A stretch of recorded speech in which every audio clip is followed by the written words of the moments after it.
And we are live. Hello, everyone, and welcome to KazooCast number 9. We're almost at that magical 10th episode, guys. All right, so KazooCast number 9.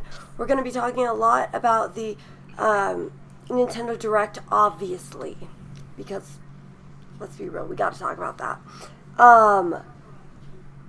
But first, I'm going to introduce all of our beautiful guests. If you guys just want to, you can just say hi, just so that it shows your face. So anyway,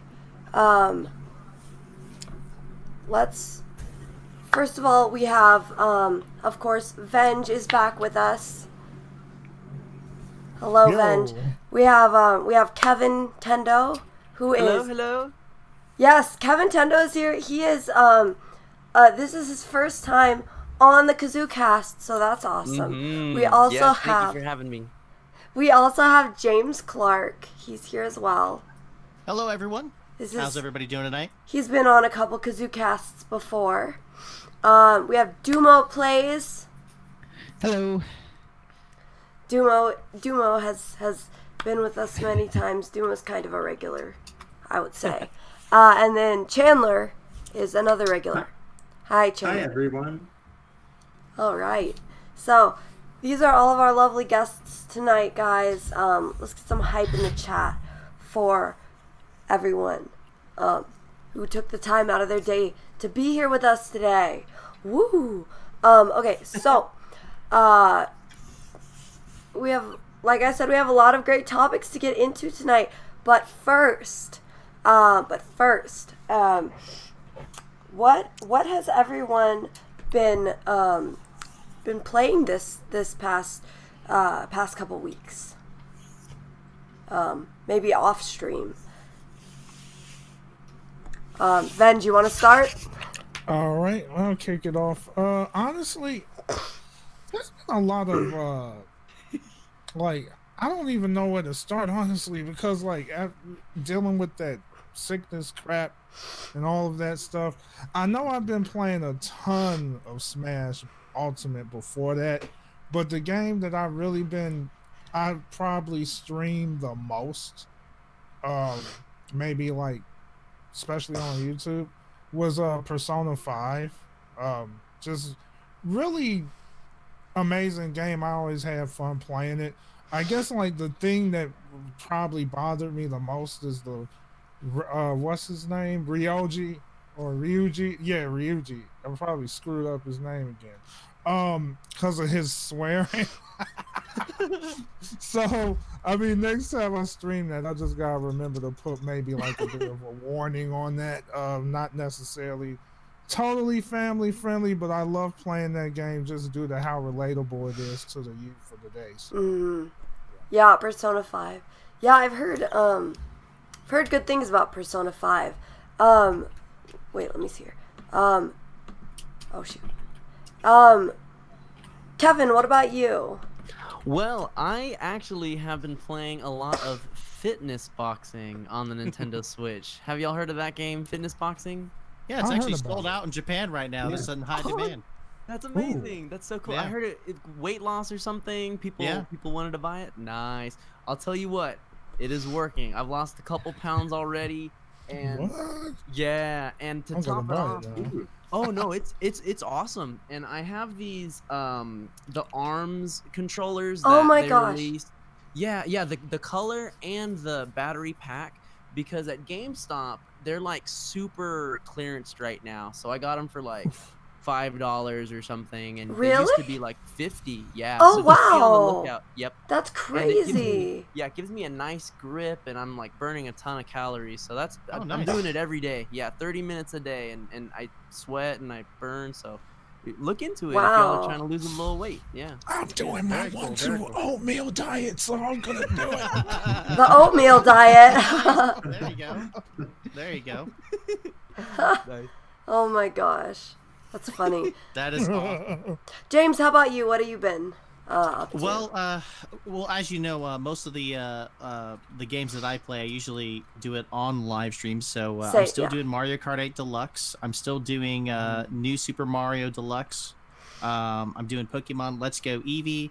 I'm doing Splatoon 2 and Super Smash Brothers. So those are the games that I am currently playing right now. Nice.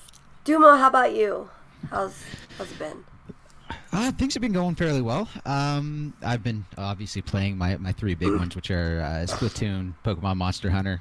Also, I've tried out Warframe finally because it was suggested that I try it out, and I like it. Nice. It's pretty good. I'm a little bit frustrated with the gyro being really weak on it. So like the gyroscope, I cranked it up to 100, and it's like not even half of what I use in Splatoon. Wow. So it's maxed out, and it's weak, and it makes it really hard to move the camera around. I don't like that, but the game itself is pretty good, and for a free-to-play game, and apparently the dev is amazing about it, and a really good community. So I'm a little bit interested in that. There's also a game that was announced in the direct that is not family friendly that I'm going to end up streaming anyway, so I'm trying to figure out. Oh, really? No, not that one. Hellblade? I'll point it out when we get to it. But it's a very interesting one. It's an experience, a very, very big experience, and so I want to do that, but of course, being a family-friendly channel, you got to be careful with that. So I got a whole bunch of stuff, and I'm gonna have like a bunch of different layers involved before it happens. So we're gonna talk about it. I'm gonna have a video. I'm gonna have it's gonna be something in the warning in the thumbnail, and then at the bottom of my streams, I usually have like Dumo plays, and then like some graphics at the bottom. That's gonna be replaced with a warning for mature content. Oh yeah. Just put as much for like again, I am a family-friendly channel. That is like I'm not going to stop being family-friendly just because I'm playing something more mature. Yeah. But the warning still has to be there because I do know there's a bunch of kids that come to the channel. Yeah. If I have like 4 or 5 different layers and they still get there, I will still take the complaint serious, but it's going to be a little less serious because I literally couldn't have done anything else. Yeah. Yeah. I gotcha. And then the last thing I played was the Daemon X Machina. I still gotta play that demo. Yeah. I played the demo for that also. We'll get to that a little later. I was not super into it, but that is okay. Yeah. So. Chandler. Oh yeah. Yes, Chandler. What about you? Sorry. Move along. Well, this week in particular, I've been still chipping away at World of Light and Super Smash Brothers.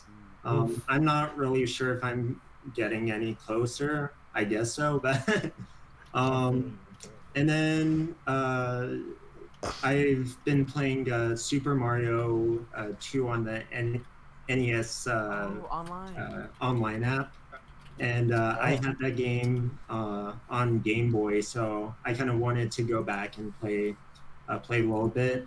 And then I'm a huge Tetris fan, so when I heard the announcement about Tetris 99, I knew right then and there I had to download it. So I've been playing a lot of that, and it's pretty fun. It's pretty addicting. I would say, everyone was making jokes about it since it's another basically battle royale game, but. Since I'm a huge Tetris player, it's been fun. No franchise is safe from battle royale. I guess not. Yeah. Pretty much. I will cry if it comes to Splatoon. Oh man. I can only imagine. Oh. That'd be crazy. Yes. Yeah. That'd be some broken mechanics right there. Yeah. Infinite ammo, yeah. Oh, look at Nacho, so cute. Oh my gosh. Hey. He's a big boy too. He's very He's a Nacho man. He just wants everyone to know, hey, I'm top 10. Yeah. Oh yeah. Today, not me. Yeah. No, I'm sorry. I sound like really, really bad, but I don't know. Yeah. Mario Kart Battle Royale. Oh yeah, I saw that one. my So God. I don't nice. want to see. Yeah, nice, Donald. No. I don't want man. Yeah, Donald made a comment. That's funny. Cooking Mama battle royale. Oh my gosh, yes. That would be so funny. How would they even do that? Yeah. Oh man. That's funny. Okay guys, so now as we all know, there was a Nintendo Direct on Wednesday. I'm sure everybody has just watched the heck out of it, you know, multiple times, maybe even. Okay. So I thought we would just go down the list, of what they talked about, and we can just talk about everything that they announced. So first on the list, they opened the Direct with the showstopper that is Super Mario Maker 2. Woo! I don't know about you guys, but I was so hype for that. I was like screaming, and it was amazing. Plug for my reaction video on that right there. But so Yeah, I still need to see that. Yeah, I gotta watch that. We're getting slopes. We're getting so much new content. Mario 3D World, guys. So, oh my gosh, it's gonna be amazing. It's gonna be amazing. It's so exciting. Oh, we're getting the host notification that I was telling you guys about. Oh, gotcha. Thank you for the host, Fire Riffs. But yeah, so much. It looks like there's gonna be a ton of new content in this game. So, what does everyone else think about it? Venge, let's start with you. Don't get me started with that. Oh my gosh. I'm gonna keep this like as brief as I can because there's a lot of people here. Like me personally, like okay, that was the game that I started with, and my experience with that was just crazy. I've had such a blast with that game, still currently do.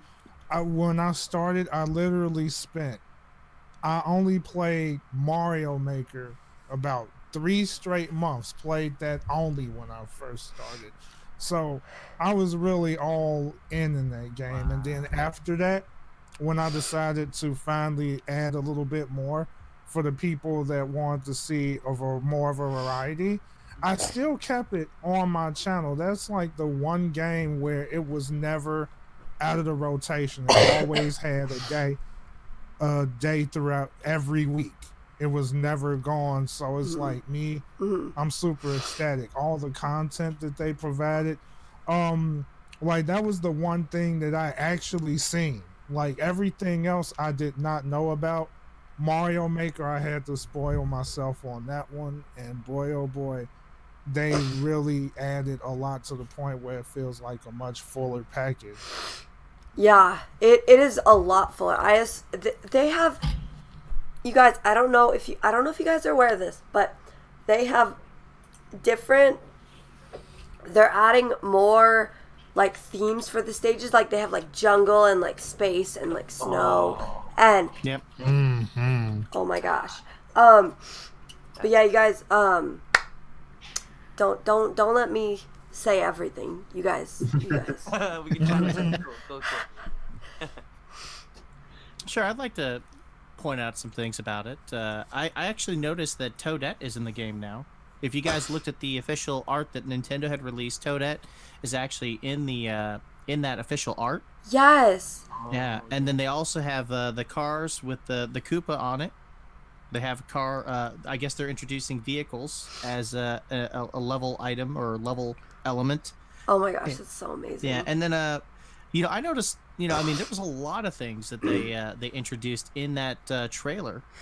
You guys know about the on-off boxes that were introduced in Super Mario World, where they make a return. Yeah, I noticed and they're that. being introduced in this game.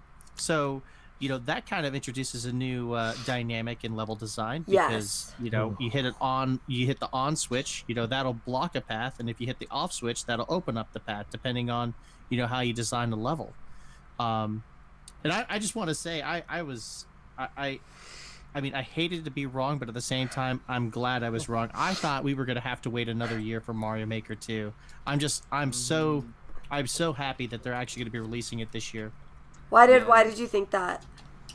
Well, I mean, number one, the 35th anniversary of the Super Mario franchise is in 2020, and they released Super Mario Maker during the 30th anniversary of the franchise. So, that's true. My prediction was they were going to wait until the 35th anniversary to release Super Mario Maker 2.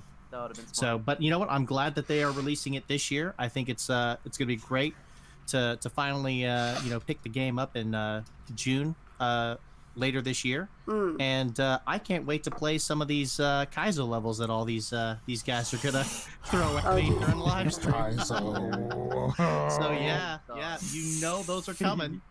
Those are coming. Taking those L's, gotta work those thumb muscles. So yeah, I know. So that's coming.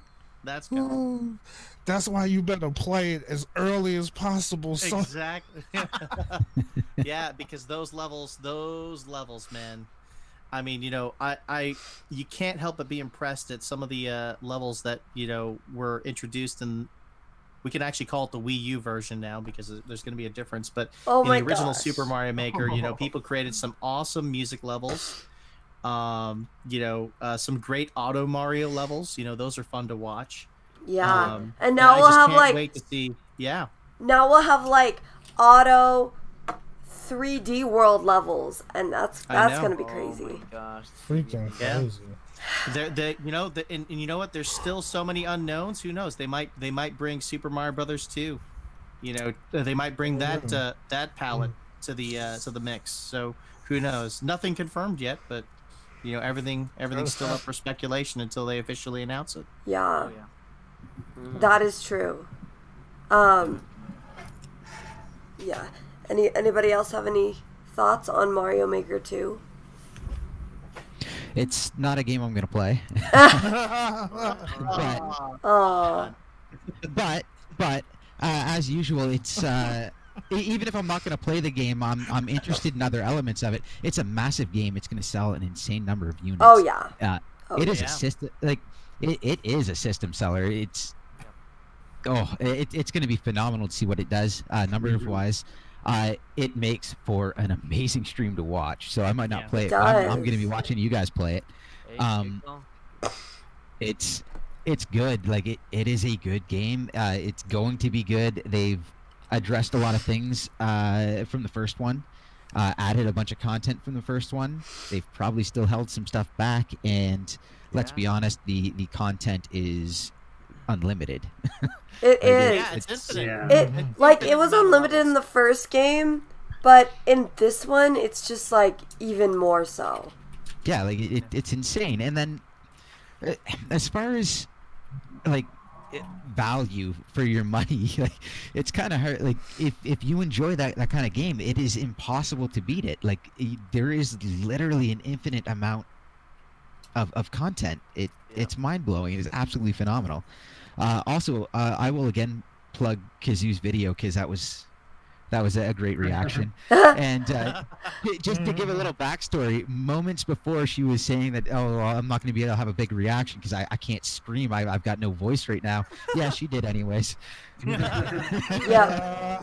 I gotta watch. I still haven't seen it. I gotta watch it. It was great. It was great. I meant to put the playlist link in the description, but oh shoot, but I didn't. I forgot. Yeah. Oh. Yeah. So for me, I like with Mario Maker 2, I never had a Wii U, and that's one of the games that I really wanted to come over to this. Oh, you never had a Wii U? No, I didn't have a Wii U. That one. Yeah, but that's one game I was really looking forward to. So I'm happy to play it, and yeah, just like people's imaginations on there. It's going to be interesting to see, you know, all the levels and stuff, and I'm sure I'll probably get a laugh out of at least some. So, yeah, that's one I'm gonna definitely pick up. Yeah. Nice. Yeah, I was gonna say that there had been multiple people throughout the past few years since the Switch has been out. And they told me that this was the one game that they just can't port it over. You need the other screen. Oh yeah. And, yeah. Exactly. Yo, exactly. They said the same. They said it couldn't be done, Yeah. but Nintendo will find a way. And they'll find a way. They know the oh way. yeah, Yeah. find a way, Yeah. find a They way. know the way, my brother. No the way. Exactly. No, but if you go back and look, like Captain Toad, it used the gamepad as well, and they found a way to port that over. So Nintendo will always find a way. Like it's not like I don't think that. I don't know. We're talking about a company that's well known for their creativity. Exactly, and Their innovation. and you think they can't find a way to overcome. Yeah, something as small as exactly, that, where exactly. Literally, it could just be like, "Oh, I need to switch. Let's press one button." Yeah. Like it's. Yeah. This isn't an impossible problem to solve, and you're talking. My only concern with Nintendo is that they do something overly elaborate, and just Nintendo it right out the window, and it would be ridiculous and pointless. But they'll find a way. They always will, and it's not like it's that big of an issue for them to overcome. Sure. People will still buy it. Oh yeah. You know, it's like, oh, it's Nintendo. It's got to be good. Yeah. It's free Yeah. from Still all buy that. the online. Hold on a second. Oh, there was the Virtual Boy. Or was there? Oh, that's right. It doesn't exist. It doesn't exist. Virtual Boy? Conspiracy theories.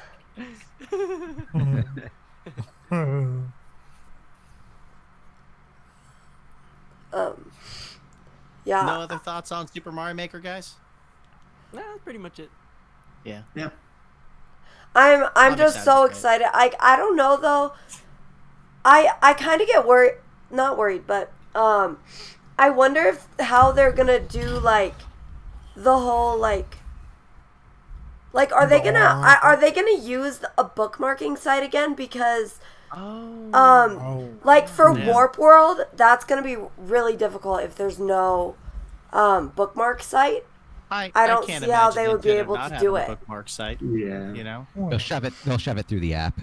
Was that? Oh, like, jeez. Who developed Warp World? Don't that happen. Yeah. Who made I don't Warp know World? about that. Fans, or was that? So this is a game that you'll probably have to have Switch online for, I'm assuming, right? I'm sure, Yeah, yeah. you know what? They didn't even. Yeah, that's true. He's Oh, got yeah. a point. You might Of actually course, have that's how to they have the sell it. online service. Yeah. There's no reason to have the online service other than to play the games. So they're gonna make every game need it. Yeah, I mean, Did you have to do that that's for going to be a Odyssey? huge selling point if Yeah. they actually do. You actually do need the online service. I bet if that's the case, some people might be mad, but I think it would move a lot of those subscriptions. Yeah. Let me ask you this: how did they? Do you need the online service to play Luigi's Balloon World on Odyssey? I don't know. No, I don't think so. That's the biggest question. Because if you didn't, there could be a chance that you may not have to. Because it's like you're not required to interact with another player just to play the level. That's true. Yeah. Yeah, he's got a good point. That's true. That That's is very true. that is Yeah. a really good point, Venge. That's true. But like 90% of your content is going to be found online, so I doubt they're going to let this one slide. Like right now, one of the things that Nintendo has pointed out for an issue, something that they want to address, is the number of short subscriber to the online versus the year-long one. So people are doing like a more of a month subscription than the year-long one, which is what they want. And so far, the only thing that's brought up year-long subscriptions consistently has been releasing a game that needs it. Yeah. And they're not going to let, because like that's huge money, huge money. So I highly doubt they're going to let this one slip by. There's even, when I was looking at investor briefing stuff, I was looking for a different quote, and I found this thing where they were talking about it, and I'm like, wait, it sounds like their plan right now is to just release games that need it and force people to buy it, rather than like actually bolster the service and like make it actually good. Yeah. Like, granted, the quotes could have gone either way, but when I'm reading it, it's kind of just clicked in my head. It's like, oh, that's PR speak. That's PR speak for we're not doing anything and we're just gonna make people need it. Yeah. And I was like, ooh, I hope I'm wrong, and I hope I read that wrong. I hope it was translated wrong, and I read it even more wrong. But that is it is actually a possibility. Let's hope he's wrong, folks. Yeah, let's hope you're wrong. I would be 100% glad to be wrong. Yeah. I cannot imagine people being okay with it, because if you have to pay to play a level that's already available, but you're not interacting with other players, I mean, I think the consumers will have a valid argument, but at the same time, I can understand Nintendo's decision and thought-making process and wanting to make more money. Right. Yeah, the issue with that is we had Splatoon and Mario Kart for a year for free, and then one day... Snap your finger. Yeah. No, not that. It's now you pay. And then the even worse with that is people thought that... Just like Koizumi, right? Start paying, and then even worse, people thought, oh, well, we're paying now, so all of a sudden we're going to stop getting disconnects and all these system errors. It's like, no. But no. They just flipped a switch. They didn't look, we're getting servers now. It's like, no. Yeah. That's true. So, and that would have been the biggest argument, I think, is like we had Splatoon for over a year, and it had Mario Kart for over a year, and now we have to pay for it, and the service, like the online, still sucks in Splatoon. I don't play a lot of Mario Kart, but it's bad. Like, it's not. Well, Mario Kart's not that bad. It's not Splatoon without a disconnect, and they even joke around it, like competitive tournaments. They'll joke around about it. I have not even joking. I have seen disconnects in LAN tournaments. Oh. Now, granted, one was like a weird error, and then the other ones I've seen people get mad and they like slam the table and the switch pops out of the dock, and then that's all done. Oh, jeez. That's kind of funny, but I have seen like a couple legit, like in LAN tournaments, legit, like it just stopped communicating, and for whatever reason, it just didn't go. Yeah. And again, like, very valid arguments with that. So I don't think they're gonna let Mario Maker slide. That one's gonna need the online for sure. It's just tough because I just look at.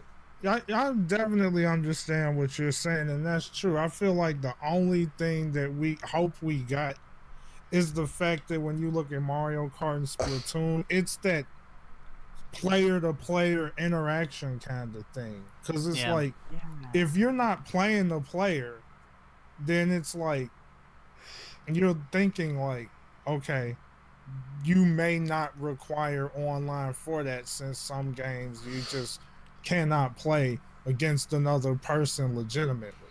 That's the only thing we can hope for at this point. Yeah, that's true. I mean, it is that type of like asymmetric gameplay where you just put your thing up, and then other people can just play it when they whenever they want to. But so yeah, hopefully it would not require the online service. But yeah, I can't see them not, because that's the whole entire concept of Mario Maker, is that it has to be like, you have to be online.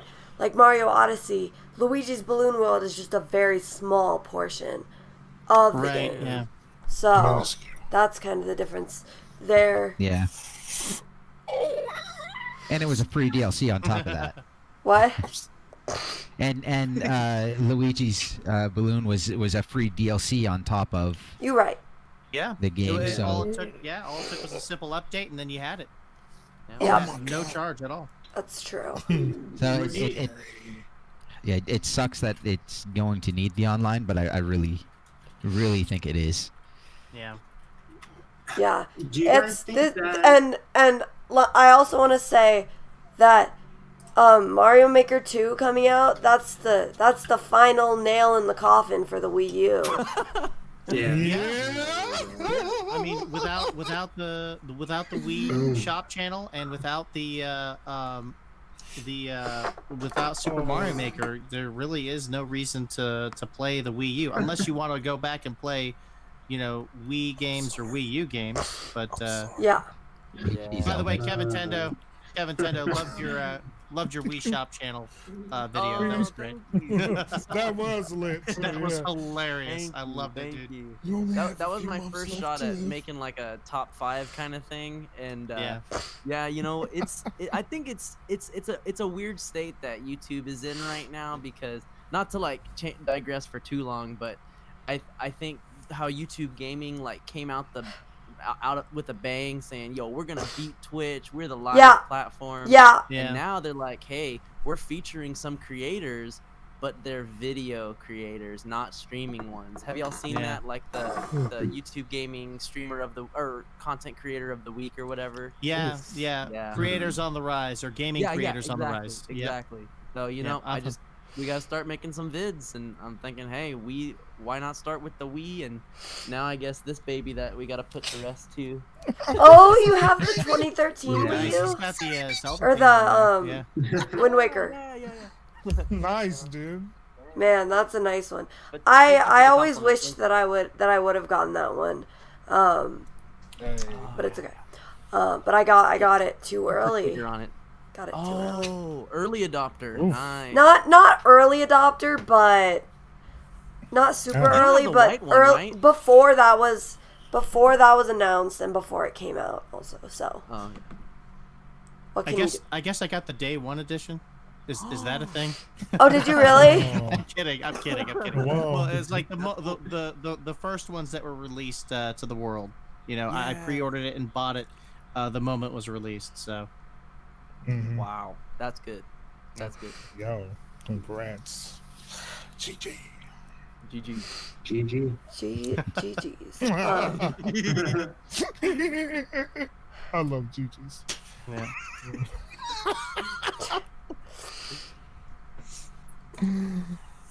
All right. So there we go. All right. So the next game they talked about was Marvel Ultimate Alliance 3. And I really don't have too many thoughts on this one. So I might just kind of lump some of these together, because they're not like huge hitters. Yeah, sure, good idea. There's a lot of them. Yeah, there's quite a lot. I mean, it was only a 35-minute direct, but they pack so much their directs. Yeah, even with 2 featured games, they still managed to put a lot of games in a 35-minute direct. Oh yeah, so it's pretty good. Tons. Really good. Tons. Really tasty. My thought on Ultimate Alliance 3 is wow, Switch exclusive. That surprised me. I didn't think that they could do that, but yeah, I guess Xbox gamers and PlayStation 4 gamers are just gonna have to wait. So I don't know. Is it a timed exclusive? And that right there is a shock, because normally it's Xbox and PS4, they're getting the games first, and then the Switch owners have to wait. Exactly. And now it's like, The tables have turned. Yeah, exactly. Not in my house. It's our time now. Yeah. I know, right? Yeah. Someone at Nintendo opened up a pocket. Yeah. Someone cut a check. Yeah, exactly. That's how that happens. And there's a couple things coming from Disney, and Oh yeah. you know that's who owns it. And I think Nintendo might be starting to make some dealings. Yeah. Oh, again? Now I'm waiting to see if anything comes out of Star Wars. I don't care much for EA, but I could definitely see something Star Wars coming over at one point, just because Nintendo and Disney they share some business practices as far as like trying to be family friendly and just like for everyone. Yes. And so it's a nice home. Fitting. They've had some issues in the past with EA, obviously. Oh, who hasn't had issues in the past with EA though? Am I right? That last one was. Ooh. Yeah. That was a bad one. But you know, it's a Disney thing, and so that surprises me. Well, it doesn't really surprise me. I'm impressed and happy that they've made some sort of a deal. As far as the game itself, 1 and 2 are really good. Couch co-op, fantastic. If they do it right, which I expect they will, they do it right for the online. That is going to be a very, very fun game. It's an action-paced game. It's not overly hard. It's just beat 'em up, have fun. Lots of character progression with leveling up and different paths you can take, and it's going to be really. I am looking forward to it, and hopefully I can get it and play on stream, because that'd be fun to play with a bunch of different people, and it's a good series, good story too. It's a great marketing tactic. I mean, you know, you've got the Avengers Endgame movie coming out this year, and now you've got Marvel Ultimate Alliance 3, the Black Order, Switch exclusive. I imagine Nintendo's probably gonna get, you know, that. And you were talking about earlier, Super Mario Maker 2 driving Switch sales. I mean, you know, this could potentially add to that as well. It may not be as much, but, you know, it gives, you know, more reason for people to buy Switch consoles. Well, it is a PlayStation, Xbox type game that they can't get. Yeah. Oh, Yeah, pretty yes. much. You got. And I know might not. there's a bunch of Marvel fans out there too, and like, I'm not a Marvel fan, but I know like they have a heart. No, they're gonna flock to that game for sure. It's one of those things where it might not be it might not be a system seller for the Switch, but it might be something that pushes someone over the edge to get the Switch. Where you're sitting there, you're like, 1 or 2 games, and you're like, Marvel. It's like, you know what? That's enough. I'm gonna do it. You know, just that little bit there. Tariq. Yo. Oh.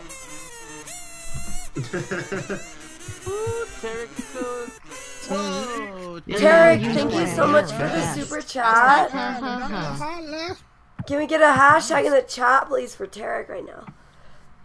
Oh, excuse me. But you know what? You know what I was thinking? So Mario is basically the Mickey Mouse of gaming, right? So we need a Mario and Mickey Mouse crossover. Like, that would be great. Oh, that'd be crazy. Well, but I think Square Enix and Disney kind of got that on lockdown right now with Kingdom Hearts 3. Well, the Kingdom Hearts series. So, but that, I mean, I'm not saying that would never happen, but that would be a pretty cool idea. Would be. Yeah. Well, I don't know. I mean, Nintendo and Universal, I mean, they've been in talks about, you know, creating that section in their theme parks called Super Nintendo World. I know Japan's going to be getting it first. Oh, yeah, Super Nintendo World. So that might be a point of contention between the media giants. So, I don't know. Yeah, I'm loving what Mega Ultra Chicken Hunts just said about, like, this game, because like the biggest backlash for the previous like Marvel based game, you know, with the cross between Marvel and Capcom. Oh, that's right. Yeah. Was not included, and you're gonna have the X-Men characters in this game. I'm actually hyped for this because like I actually played a lot of couch co-op with my friends back in the day, and looking at the mechanic with like them bringing back those familiar things, like the whole idea of synergy, like fusing different attacks together to create different combinations, which they brought back from the previous title. So I'm super stoked for it. And like you guys were saying, I mean, this is just another one of those huge possibilities for Nintendo in terms of third-party support, which is actually amazing, because with the movies, the hype with the movies, and then the game, and the game is going to be advertised at the movies before the movies start. Switch only, like you said, it may not be a major hit in terms of bringing people over, but it's definitely going to be an influencer if people's already contemplating a Switch. So absolutely, yeah. I don't feel like it's a massive system seller, but it's definitely not just like an extra. It's a little bit more than that, you know. It's very close to being a system seller, and there's the roster in these games is huge, so people are going to be able to find their favorites. Like it's going to be good. It's probably going to end up selling a fair bit, or at least like tipping the scales to sell a fair bit of systems, and I think it's going to sell really, really well. It's a really good game. Yeah. Hey, Eddie. Like, the series is great. Wait, what did you say, Kevin? Sorry, I just said hey to Eddie. Oh! He just came in. Yeah. Shout out to Eddie. Shout out. What's up, Eddie? Shout out to you, Eddie. Hello. It's good. Yeah, I don't really know too much about Marvel, but yeah, I'm sure it's gonna be a good thing. So they have Box Boy and Box Girl, which I feel like they talk about Box Boy in some form in like every single direct. Like, Nintendo loves this game for some reason. It looks like a small indie game, is it? Well, Nintendo loves the game and they love advertising it in their directs because us as gamers, we love playing it. Well, I mean there's some sort of attraction that everybody, you know, feels towards playing the game. I mean, you know, I've never played a Box Boy or Box Girl game ever, but you know, I want to try it out. You know, I'm interested, and it looks like it looks like a pretty cool puzzle game series. Definitely, Box Boy, Box Girl. Me, as far as puzzles is concerned, because I don't know much about it. But here's the strange thing about, is this like a indie game type of, is this an indie game by any chance? It looks like it to me. Because, like, that's what I feel like it is. I don't know a lot about this, but just looking at it, it's funny how the simplest looking, like, the simplest design games has some kind of special charm to them when it comes to indie games. And, I like the simplistic look. It's sometimes it's just not only pleasing to the eye, but then you see the puzzle aspect to it. And I'm not a mega fan when it comes to puzzles, but it's always engaging and interesting, especially in the eyes of a streamer. Because Box Boy is HAL Laboratory. Okay. Yeah. It's like a community. I just saw it. I'm blown away by that. Wow. So not an indie game. So No. HAL Laboratory. Interesting. Yeah, HAL Wait, Laboratory. the same people who made Kurt. Oh my lord. Okay. And Smash Brothers. Yep. Never mind what And I don't said. forget that. Little Yeah. dog with the eggs, right? That's their like Yo. logo. Yep. That's Yep. cool. I'm surprised that's not more advertised. Hi there, the Mrs. fact Clark. that they developed it. Yeah. Oh wow, Pokemon Stadium, Pokemon Snap. Really now? Yeah. Oh, never mind. That's Super pretty dope. Smash Bros on the 64. Yes, Oh. that's right. That's right. They did make that. I forgot. Smash Yes, Bros they did. Brawl. Okay. Kirby's Epic Yarn. Dang, really? Oh, Yarn. now that's good to see. Now here's something that came to my mind about this. I don't know crap about Box Boy at all, or but Yeah. all those other games that you mentioned, everyone knows what they are. And one of my biggest complaints about the gaming world nowadays is they don't ever try to do anything to different, go exit their comfort zone and bring something that nobody heard of. And the fact that this puzzle is this like completely new, or is this a sequel of some kind? It's sequels. A Okay. sequel of Oh, okay. a sequel of a sequel of a sequel of a sequel. Wow. They've made I like had no 20 of these, idea. I feel like. Dang, rebuttal that too. Great. Okay, I take that back. Great. Well, all I know is it's aesthetically pleasing. It's very clean. Indeed. It looks good. I was not really interested until I saw who made it. when I saw HAL Laboratories, I was just like, "Whoa, wait, what?" Yeah, you know what? To take That's another look another at this. thing. Yeah. Yeah. Yep. Indeed. It's like, Oh, wow. okay, this might actually be good to play. So yeah, I'm gonna check it out. Yeah, like it might be legit. That's another thing that I almost feel like is a detriment of our, I don't know, like our culture or something that we like. We don't think it's like that big name. Like you get that big name attached to it, and then Yeah. that's what makes it good. When if it was the exact same game made by a smaller company, then it like wouldn't be as good somehow. But I digress. point. That's a whole other topic. Yeah. Indeed. Mm-hmm. Okay, let's start moving into. Yeah, I was gonna say we've got plenty to talk about. We should Yeah, probably yeah. move on Let's to start another subject. going like little faster on this. So I'm gonna just lump together the next like 5 games or so. So we have next up we have the Smash Bros Ultimate update that they did not tell us anything about. The Captain Toad Treasure Tracker update, which adds some new stuff, some new stage and everything. Yeah, free stuff and then DLC that you have to pay for. Bloodstained Ritual of the Night, Dragon Quest Builders 2, and then Tsum Tsum. Now, there was a ton in this direct. We might be here for a while. Yeah, there was. So. Yeah.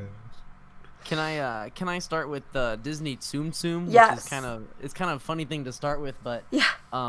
So I had done some research on Dr. Mario World coming out, and the company that Nintendo is partnering with is the company that made Disney Tsum Tsum, and it's been out on mobile. It's their #1 game. They also made that Bleach game. If y'all are into anime, they made there's a lot of mobile games. So the fact that the partnership is happening is why we're getting Disney Tsum Tsum.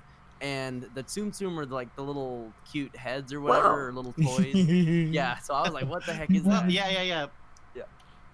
But yes, I thought that I think that it's cool because Nintendo in the mobile scape, they're still relatively new, even though they've had like 3 or 4 years now with Miitomo and Mario Run and things like that. But we'll start seeing new partnerships because of their mobile scape. And we'll start seeing some new games come to the Switch, so I'm down with that. So Yeah, that is really interesting. Thanks for telling us about that, because that's some really interesting insight. To know that that their partnerships and their mobile endeavors is like why this is happening. Yeah. Right. Oh yeah. And that's the huge thing. Like, you look at Dragon Quest builders, for example, you know, you might as well even mention Dragon Quest 11 itself. I mean, once again, Square Enix, and they're involved in that. And then you have, oh God, like, that's just more third-party love right there. Yeah. I'm really loving that, because that killed the Wii U so bad. I remember when the Wii U was first announced, and they showed all of those third-party organizations, and then after the Wii U got started and everything, that just plummeted, and it's that really hurt Nintendo's stock as a company. And it was like you saw all these backers at the start when they introduced the Wii U. And it was like, oh, great, this is awesome. We're going to get so many great games from third-party developers. And then suddenly, as the months went on, they're just like, we're not gonna do it. And that just really hurt Nintendo's stock. And I could see that, now that people are seeing the potential in the Nintendo Switch, the third-party developers are like, wow, let's put some more of our games on this console, because we're gonna be able to make a ton of money off of this. And Nintendo obviously will benefit from it, but the third-party developers, they see the potential in it, and they're going to benefit from it as well. Square Enix especially, because they're going to be putting a lot of the Final Fantasy games on there. You got Dragon Quest 11, the definitive edition of Dragon Quest 11 coming to the Nintendo Switch, and then of course Dragon Quest Builders too. So a lot of love for some of the Square Enix fans out there. I think what's most encouraging is that, there's still a constant, steady stream of third parties. Whereas if you look back, Wii U, there was the third party support at the beginning. And I'm not saying that we're, through the Switch's midlife or, later life, but those consoles just kind of stopped third-party support maybe after the first 1 or 2 years. Yeah. So that's encouraging to see from them. Yeah. So as far as like the Smash goes and why they didn't say anything, I think it was honestly just because they were trying to highlight Fire Emblem and Dragon Quest, and announcing another character for DLC, I think would have ended up overshadowing that, unfortunately. I definitely would have. I really think they just mentioned Smash just to be like, hey, remember to buy the DLC. Just, just keep it in front of our faces. Yeah, it's like, hey guys, buy the season pass, get the fighter season pass or whatever they're calling it, so that you can get all these great DLC characters that have yet to be announced. Oh, but we've got Joker coming, right? Yeah. Yeah, it just basically, and they did give some footage, and like some people that went through the footage were pretty happy with it. It just, there wasn't a lot there, and I know a lot of people wanted more Smash. My thing is, they've spent so much time on Smash already. I don't need to see it anymore. Yeah. Not until like they have something like, if they have something massive, like a massive update, not just like, oh, we're adding a character and doing a couple little changes. If they have like a lot of meat to add to it, yeah, do it. Show it again, show it off, get those sales. But until then, you can give me like 30-second clip of, oh yeah, Joker's coming. I'm fine with that. As far as Bloodstain and Tsum Tsum, I don't really know much about the two of them, so I can't really talk on them. Happy to see them coming.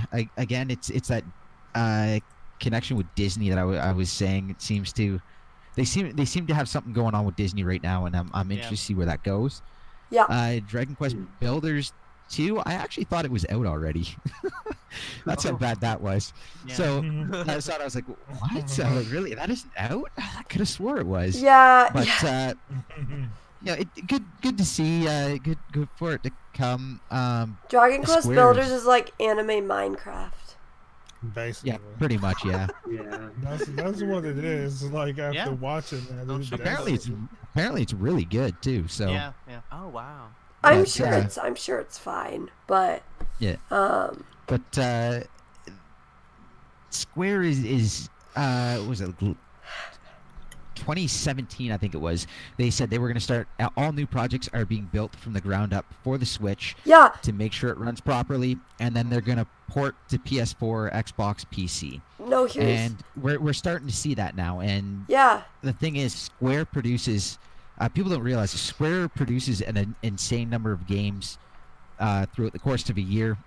The reason for that being is because they were developing Dragon Quest and Final Fantasy, and they were running into so many problems with that, and they were so far between game releases. They went out and bought some studios to churn out games on a yearly basis. Did they? I did not know that's that. What we're seeing. That's why we have Octopath. That's why we have like I Am Setsuna. That's why we have I can't even remember the name, but the one showed up in this direct. And they're going to keep coming, and they're going to cycle through. I believe they're on a 2-year dev cycle between the two. So I believe this is the team from I Am Setsuna that is releasing the game this year that is going to come up later, and the Octopath team should be showing us something again next year. I'm really excited to see that team again, and what they do with that. So Octopath Traveler was a great game. It really was, and the design, music. The art. Oh my gosh, the music, exactly. Yeah. So good. So I'm interested to see what happens there. And again, you mentioned Dragon Quest 11, massive game, and it's the definitive edition, and it better be for us waiting this long. Like it's getting to the point now where I'm starting to lose interest in it. Yeah. Here's something that was interesting that I thought about Dragon Quest 11 coming. So Dragon Quest 11 was the very first game that was ever announced for it was the NX at the time, because we didn't know that it was called the Switch. Yeah. You guys remember that? Yep. Yeah. I honestly don't remember that. In fact, I probably missed that. I probably missed that. Well, it was like the code name NX. Yeah, the NX. It was the very, very first game, very first one that was ever confirmed and announced for the Switch. Wow, talk about a long wait. I know. Yeah. Like so many of the other ones that weren't announced they weren't announced first, and they all came out before. So it's kind of funny. Yeah. Now, granted, I believe what happened is they started porting the game and decided that this isn't going to come out the way we want to. They scrapped it, and they actually rebuilt the game for the Switch. This isn't a port. Yeah. Dragon Quest 11 is not a port. They've already confirmed that it is not a port. It is built for the Switch. Dang, that is actually really cool. To run well. Like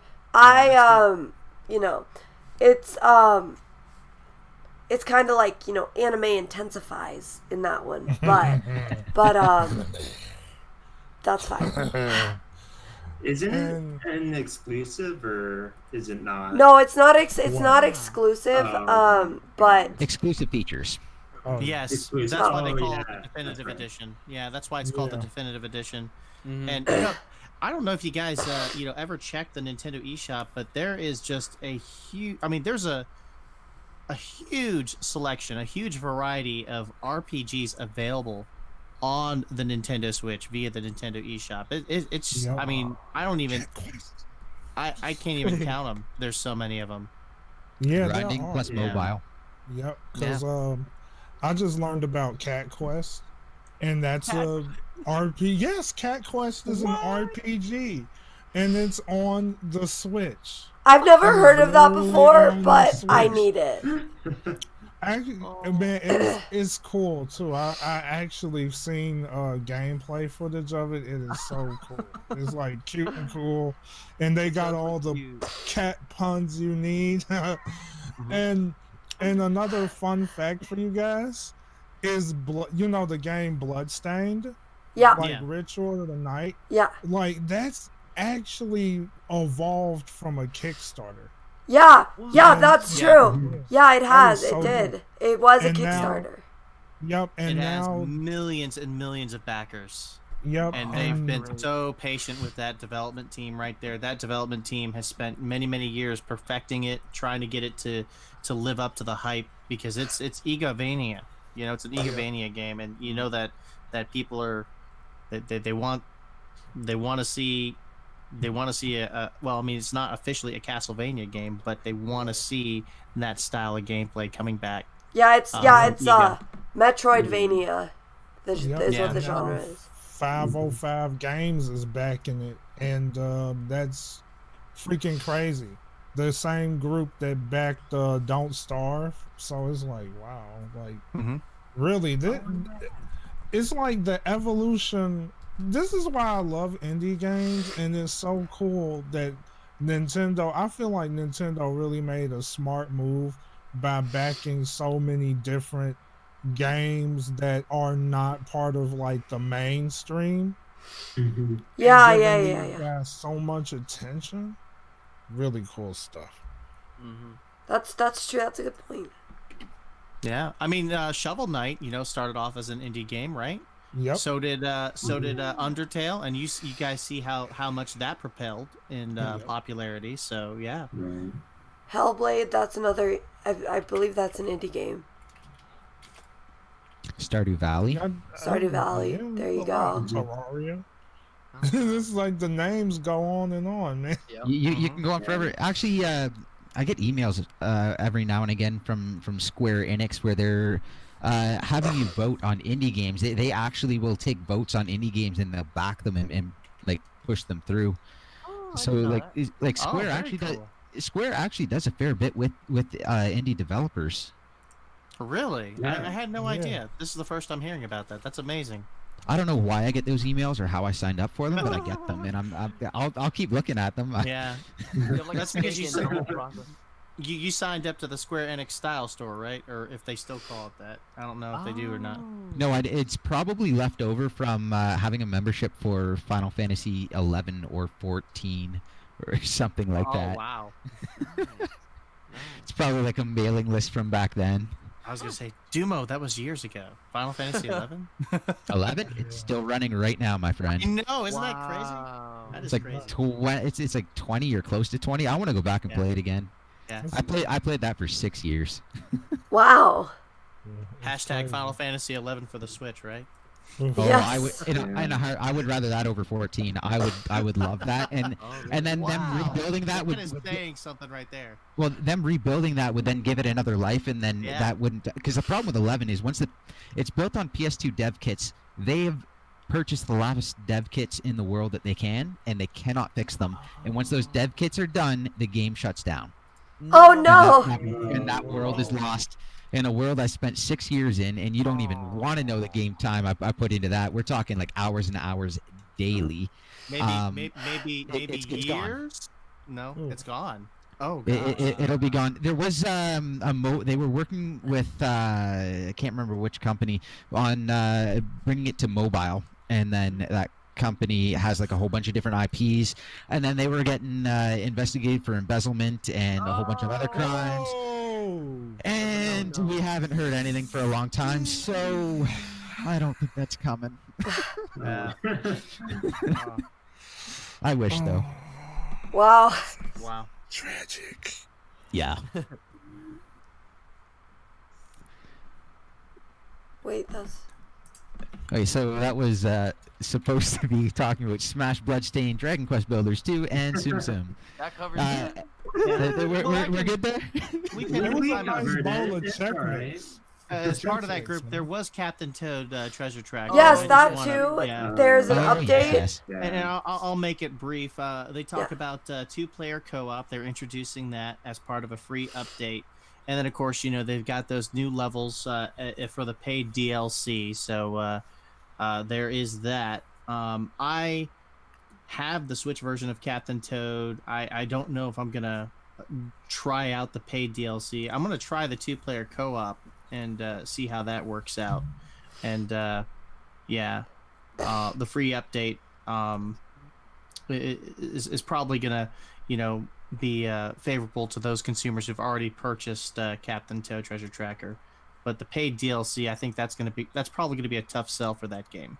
Yeah, I think so too, because it's like a kind of like a smaller game. It's like it's not really, I don't know if paid DLC is really necessary for that. Yeah, and it only has a one play value too. I'm pretty sure. Like with that game, after you beat a level, it's. Yeah. I don't know. You don't really go back to it after. Okay. Still gonna try it though. Yeah. Yeah, definitely looking forward to Bloodstain when that comes out. That's for sure. Yeah. Oh, yeah. that one's gonna be great. Yeah. Yes. I'm not too hyped for that one, to be honest, but that's all right. Not can't be hyped for everything, right? Yeah, that's true. Oh, thanks, Dumo. I feel like they put like so much animu in this direct. It's like Animu. so many animus. So many animal cows, right? Like you see these next games, you have like Rune Factory 4, and it's like all the animus and Oninaki. Since you're bringing up Rune Factory 4, I don't know if you guys noticed this or not, but they basically took the 3DS version of the game and they optimized it for the Switch. And one of the things that made me realize is like, look, if they could optimize that game, a 3DS game, and make it portable to the Switch, what other 3DS games could they potentially bring over to the Nintendo Switch? Monster Hunter Generations Ultimate. So yeah, I mean, we could potentially see that. Monster Hunter's already there. You're right. Yeah. It was. I think it was the first one. It was out of Japan very early on. They then dragged their butts and released it a year later. Yeah.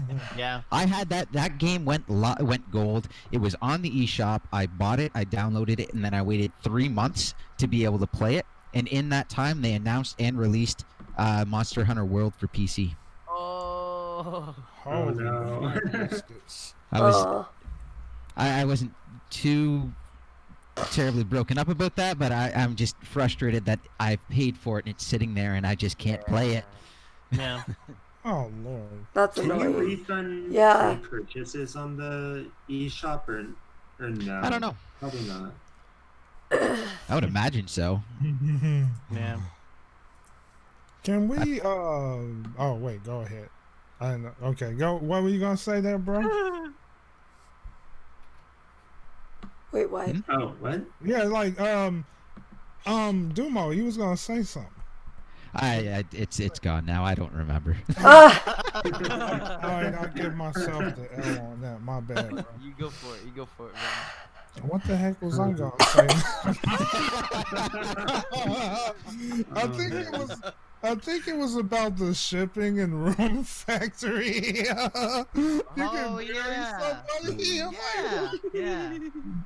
Wow. Well, it might be intriguing to some people who like that. I mean. I don't think that would work very well for me. I mean, shoot, you can do it. You can do it in Fire Emblem. I can get me an e-girl. Yeah. Well, on that note, I probably gotta head out. So. Oh, all right, Chandler. My dude. Thanks for being on the podcast, Chandler. Chandler, the man. We'll do a little mini outro for you really quick. Let's do it. So, Chandler, where can they find you? You guys can find me on Twitter at Gaming Chandler, I think. I think that's the one. I'll put it or I'll put it in the description really quick, and then it should be in the stream. Oh no, actually I don't have it. Wait, hang on. I can put it on after I leave really quick.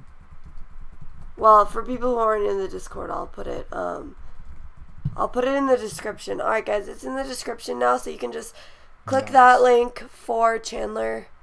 And yeah, he'll be and then you can follow him on Twitter. Yeah, it's a new thing, so we'll see how it goes. But Yeah. thanks for having me on, and see you guys later. Yeah, thanks See ya. for being here, All right. Chandler. Later. Take it easy, my boy. Have a good night. Hey, buddy. So actually, Like some funny also gaming. another what? Oh, sorry. I'm just Hey. saying hi. RFG hopping in. Oh, hey, RFG. Hello. Yes, hello.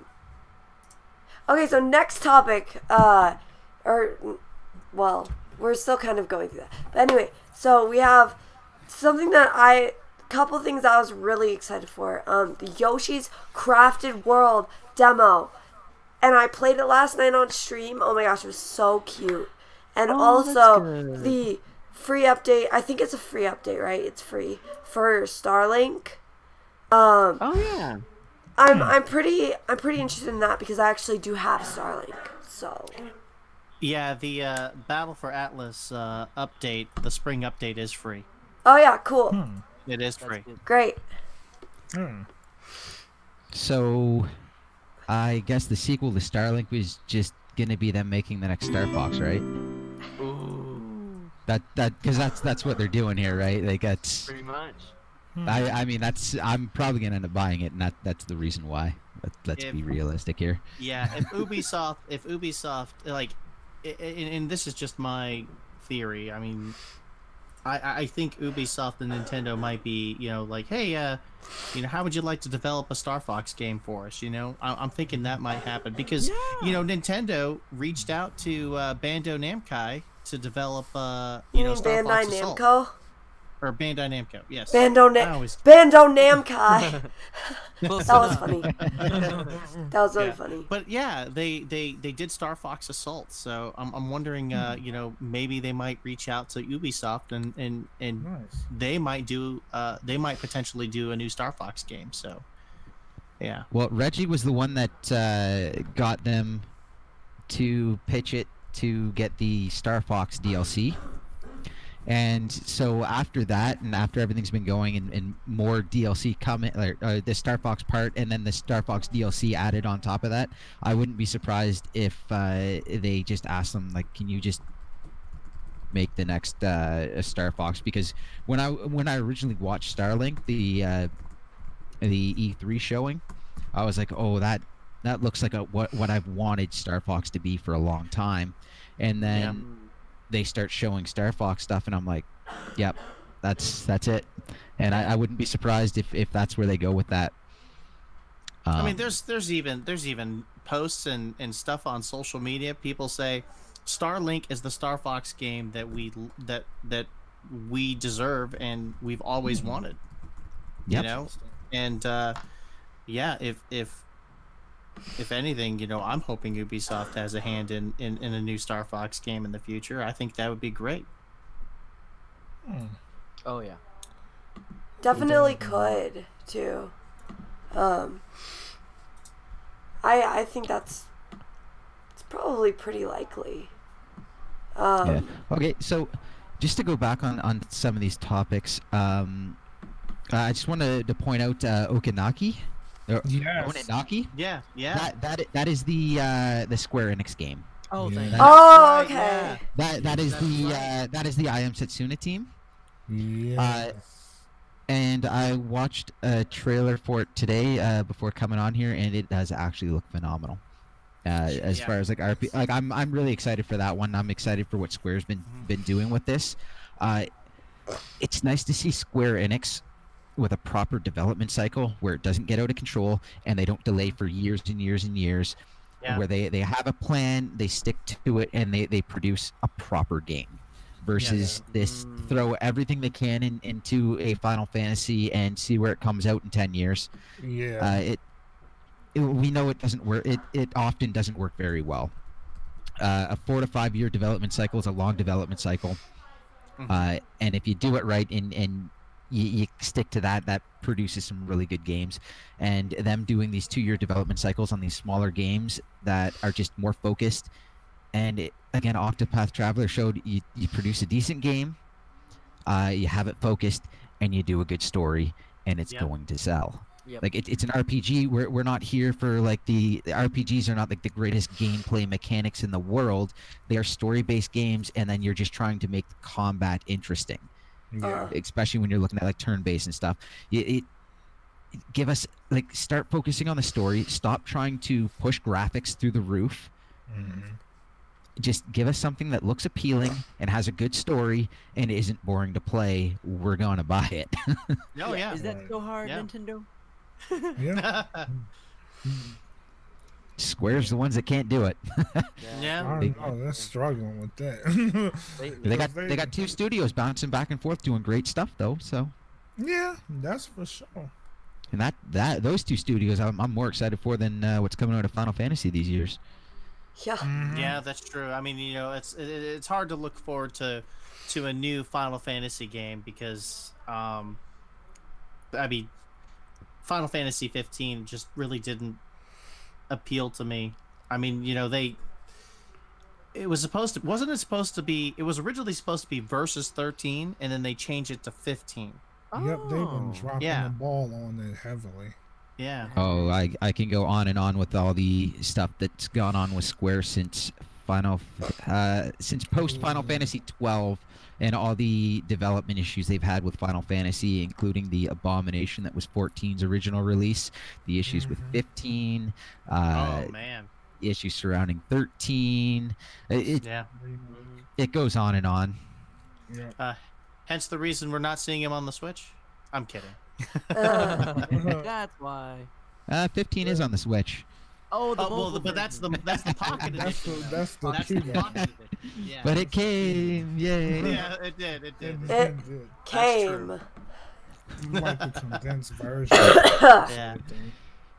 Yeah.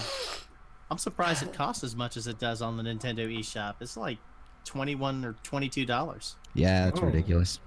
Dang. But that game, Oninaki, if that's how you pronounce it properly, that game does look spicy. I'm not gonna lie. Realmwalker in the chat says that the music team from Xenoblade Chronicles 2 is contributing to that soundtrack. Really? Ooh, Very interesting. Nice. That's That's going to be good. Yeah. Yeah, I I'm sure the love that music soundtrack. will be really good then. Is it? Yes. Yes. Maybe I should play Xenoblade 2 now. See, it's too many games to keep up with now. I I know. still need to go back and play the DLC. Oh man. I bought it and still haven't played it. Someone on She's Twitter crafted told me well. that until Xenoblade Chronicles X gets ported over to the Switch, the Wii U still has a faint heartbeat. It's still faint. It's still faint. It's just fading. Fast. Quickly. It's fading. Yeah. Yep. Wow. But Yoshi's Yeah. Crafted World. I want that game. There are so many games coming out. Wow. My full disclosure, I gotta put this out. When they first showed the videos or the teaser trailers for Yoshi's Crafted World, I kind of shook my head and I'm like, no, not this again, And then as we get closer to this launch, I Really? try out the demo and I'm like, this isn't bad. This is legit. I take back what I said. This is actually very intuitive. You can actually shoot into the background. Yes, you can shoot into. That's what is so. Yeah. It like blew my mind Yeah. that you could do that, Yeah. and then that little robot has you go and collect cows, and I was like,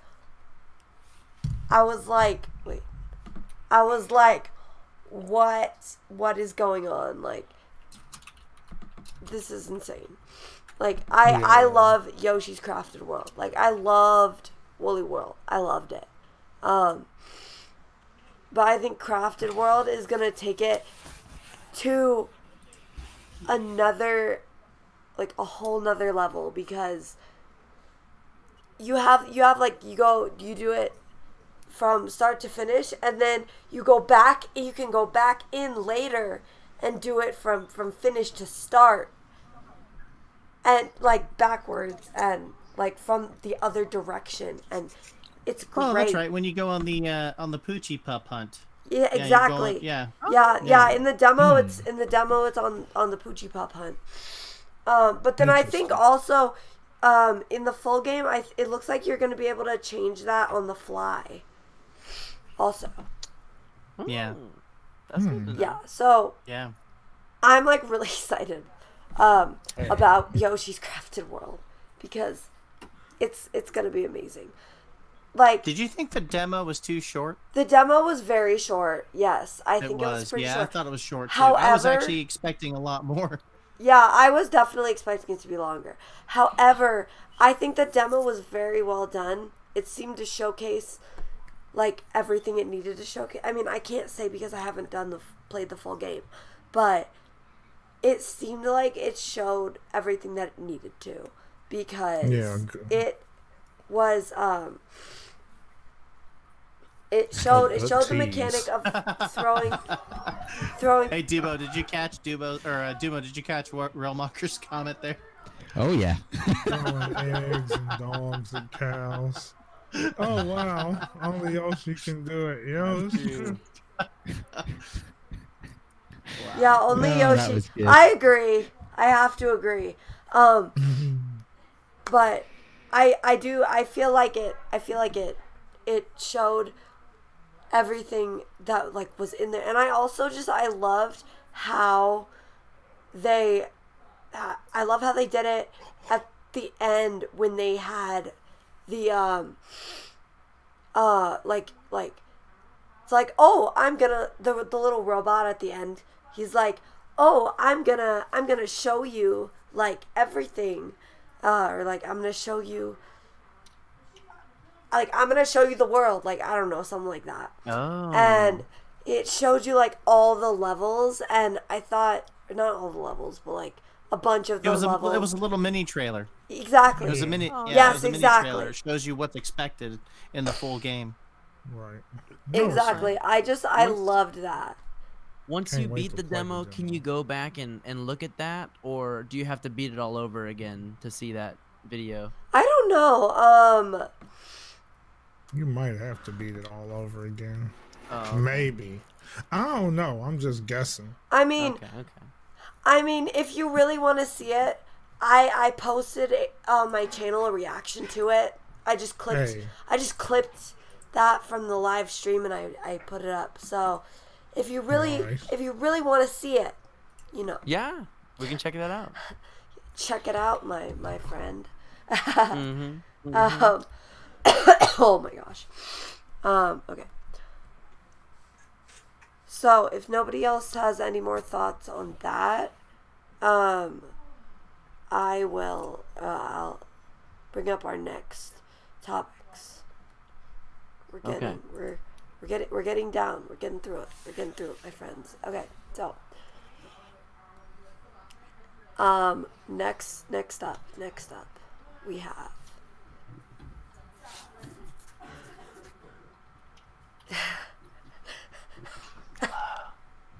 nice, Kevin. So we have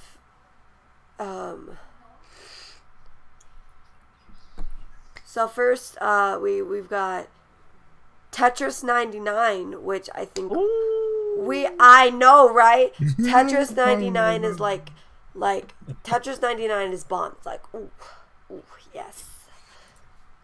It's exclusive to the Nintendo Online Switch subscribers. It is, correct? yes, you do. You have to have Nintendo Switch Online, and nice. Tetris, Tetris Battle Royale is actually really fun, because I don't know, it just is. It's so addictive. I was up till like 2 a.m. this morning playing it. Man, dang, that's pretty. Wow. Game that crazy? All right. Did you live stream it? Did you live stream it that whole time? No, not the whole time.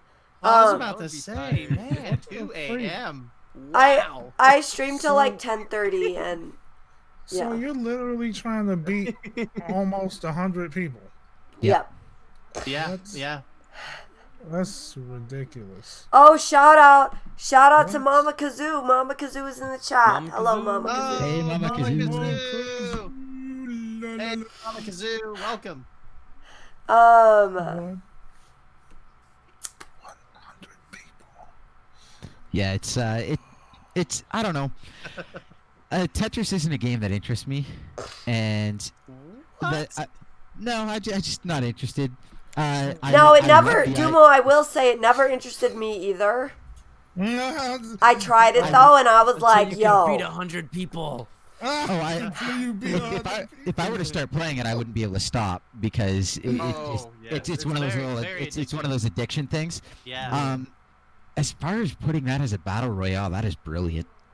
That is such a great idea. My big issue with it right now is again it's more of they're trying to release things to make you like force you to buy Nintendo's online service rather than making a good service and be like, no, I want the service. It's like, no, I want Tetris, and this is the only way I can do it. Yeah. You know, so it's. I know. I don't like that. I don't like that at all. Yeah, they need.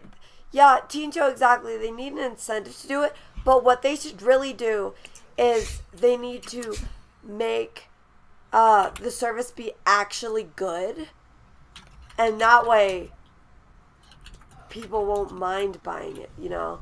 But I guess it doesn't really matter. I guess it doesn't really matter if they want to or not, to be honest. But that's what they should do. The look on your face was priceless. Oh, nice. Yeah. You was like, oh, really? I was like, wait, what? I don't like Tetris. It's a great game. I love it. I love playing Tetris. Which, I just by have the other way, things I still I would have to rather live stream play. that game. I gotta play that game and live stream it, man. I can't wait, dude. That's gonna be a lot of fun. MLG Tetris player right there. Mason, thank you. Y'all got me interested now. I'm gonna have to look into this, John. It's a great idea, and I'm curious to see who else jumps on that bandwagon. Because if Tetris can do it, I'm sure there's some other ones that could. Yeah. I'm still waiting for Splatoon. I don't know how that's not a thing yet. Because the ink mechanics, basically everyone either has to have their own color ink, which makes that a living nightmare to deal with. Especially seeing as some weapons, their mobility and low ink is terrible, or high ink consumption completely screws them over.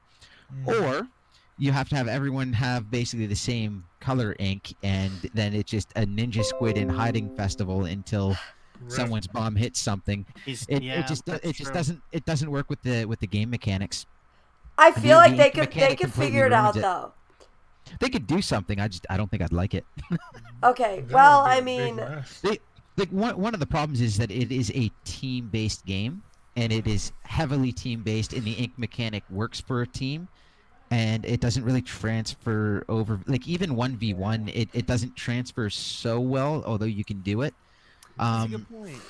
If you were to run like a 1v1v1 even, it would. Like it'd be possible, but it would be kind of a nightmare too. Yeah, and you know what else? A big point of battle royale games, other than Tetris, is like hiding and sneaking. That's and true. I don't know how they could make a big enough map to where there's hiding places. It worked for Call of Duty Blackout because people camp in Call of Duty. You camp around the corners, right? But in Splatoon, I mean, yeah, there's a little bit of places to hide, but it's not nearly like you can just completely be seen, although you hide in the ink, but then that brings up the same exact problem is if everyone has a different color ink, it's going to be really obvious if you're hiding. How do you have like, I guess 30 different colors of ink? It would get confusing. Yeah. But I'd like to see them figure it out because they figured out horde mode. They figured out like zombies. They did. Right? They figured out a horde mode for it, so, which I would have maybe. never thought of a horde mode in Splatoon. Like that would be. But yeah, I think they could figure it out. I really think they could figure something out because they're Nintendo, like we were saying earlier. They are the creative geniuses, the masters of innovation. They could figure it out. Maybe it's something we could hope for in Splatoon 3. You know, when they come out with that one. So I'll take a pass. To play devil's advocate on that, I mean, like that. It's true that Nintendo is extremely creative, but at the same time, everyone has their limits. Yeah. And horde mode, honestly, that's not very hard to do. I mean, it's not like it really isn't. Still 2 teams. Cause with a battle royale, crap. Like I'm just imagining all the chaos and how ridiculous that would be. It'd be like the rainbow up in there, and God forbid. I mean, you don't got designated servers or nothing, so that would just be a lag fest. So instead, that is true. That's a good point, actually. No dedicated servers yet. You know, I mean, maybe with the online service, you know, with paying for it. You don't think so, Dumo? Dang. Does Smash Brothers have dedicated servers? Oh no! Splatoon has no hope. Yeah, yeah, that's true. Yeah, Smash Bros is like Nintendo's like until biggest the moment thing. Smash has, until the moment Smash has dedicated servers, Splatoon does not stand a chance. Don't even think about it. As much as I love Splatoon, until Smash has dedicated servers, until Mario Kart has dedicated servers, do not expect it at all. Though it's such a small franchise in comparison. Yeah, it really is. It's not true. happening. Right. Yeah. That's a toughie. Reality bites, doesn't it? Yep. See, Dumo is here to, like, you know, bring us back down from Fantasyland and then put us back in reality. He's like, hey, I'm glad you guys are up there in Fantasyland. Hey, come back down to the real world. You right.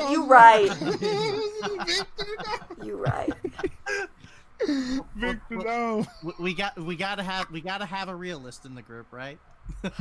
It's having young kids where everything you hear is no. No. Or the big one, no, I don't like that. Oh. So now it's translating. Yeah.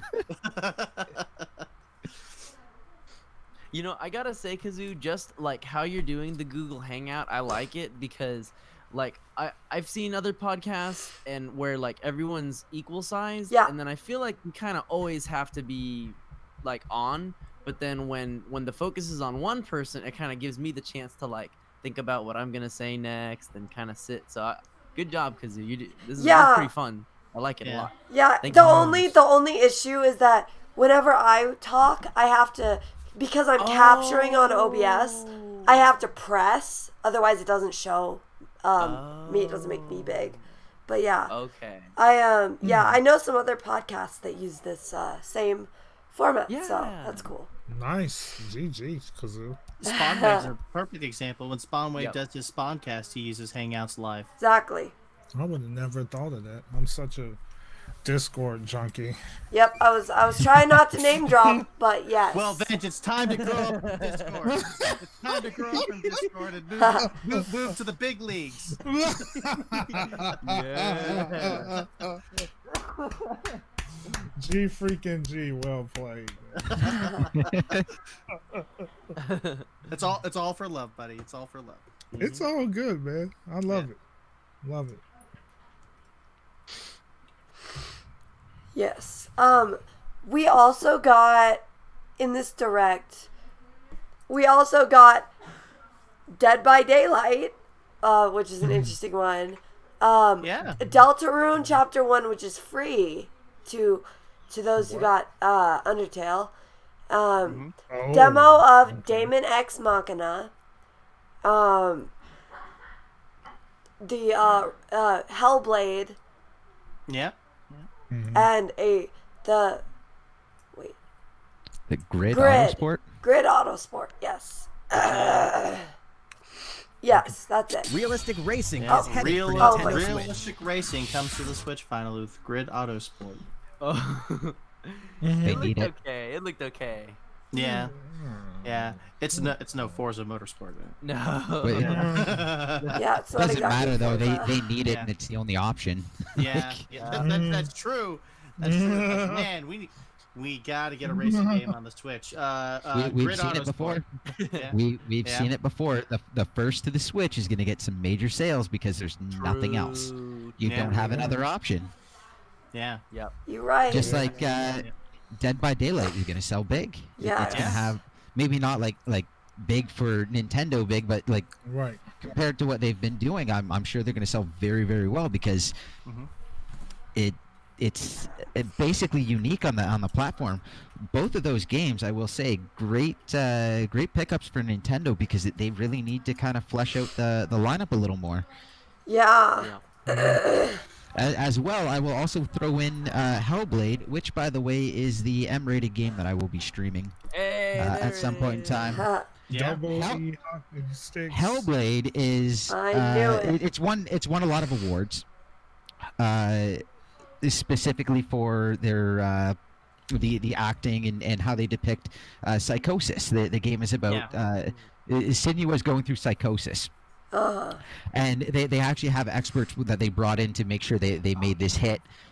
The woman that plays this won the Video Game Awards Best Actor that year, beating out the woman from Horizon Zero Dawn. This woman is actually Ninja Theory's receptionist.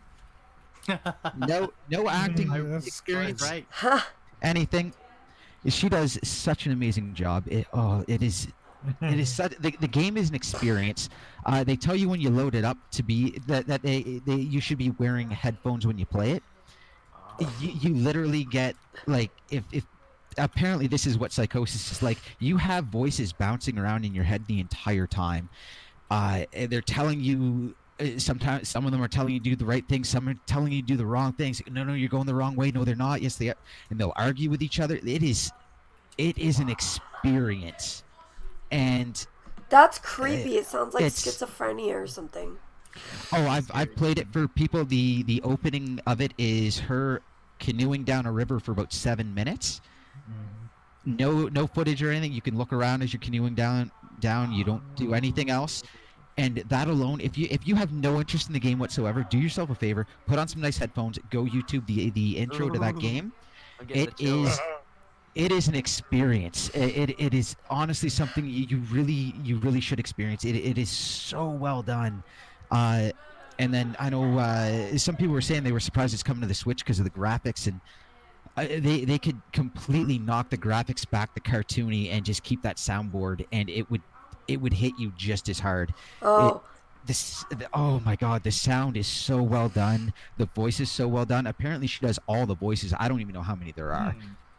Wow. I haven't even played the whole game through. I've just played the first. I don't even know how much, but I'm gonna restart it and play it all the way through. It is such a crazy experience, and I just want to share that with people, and that's why I'm willing to.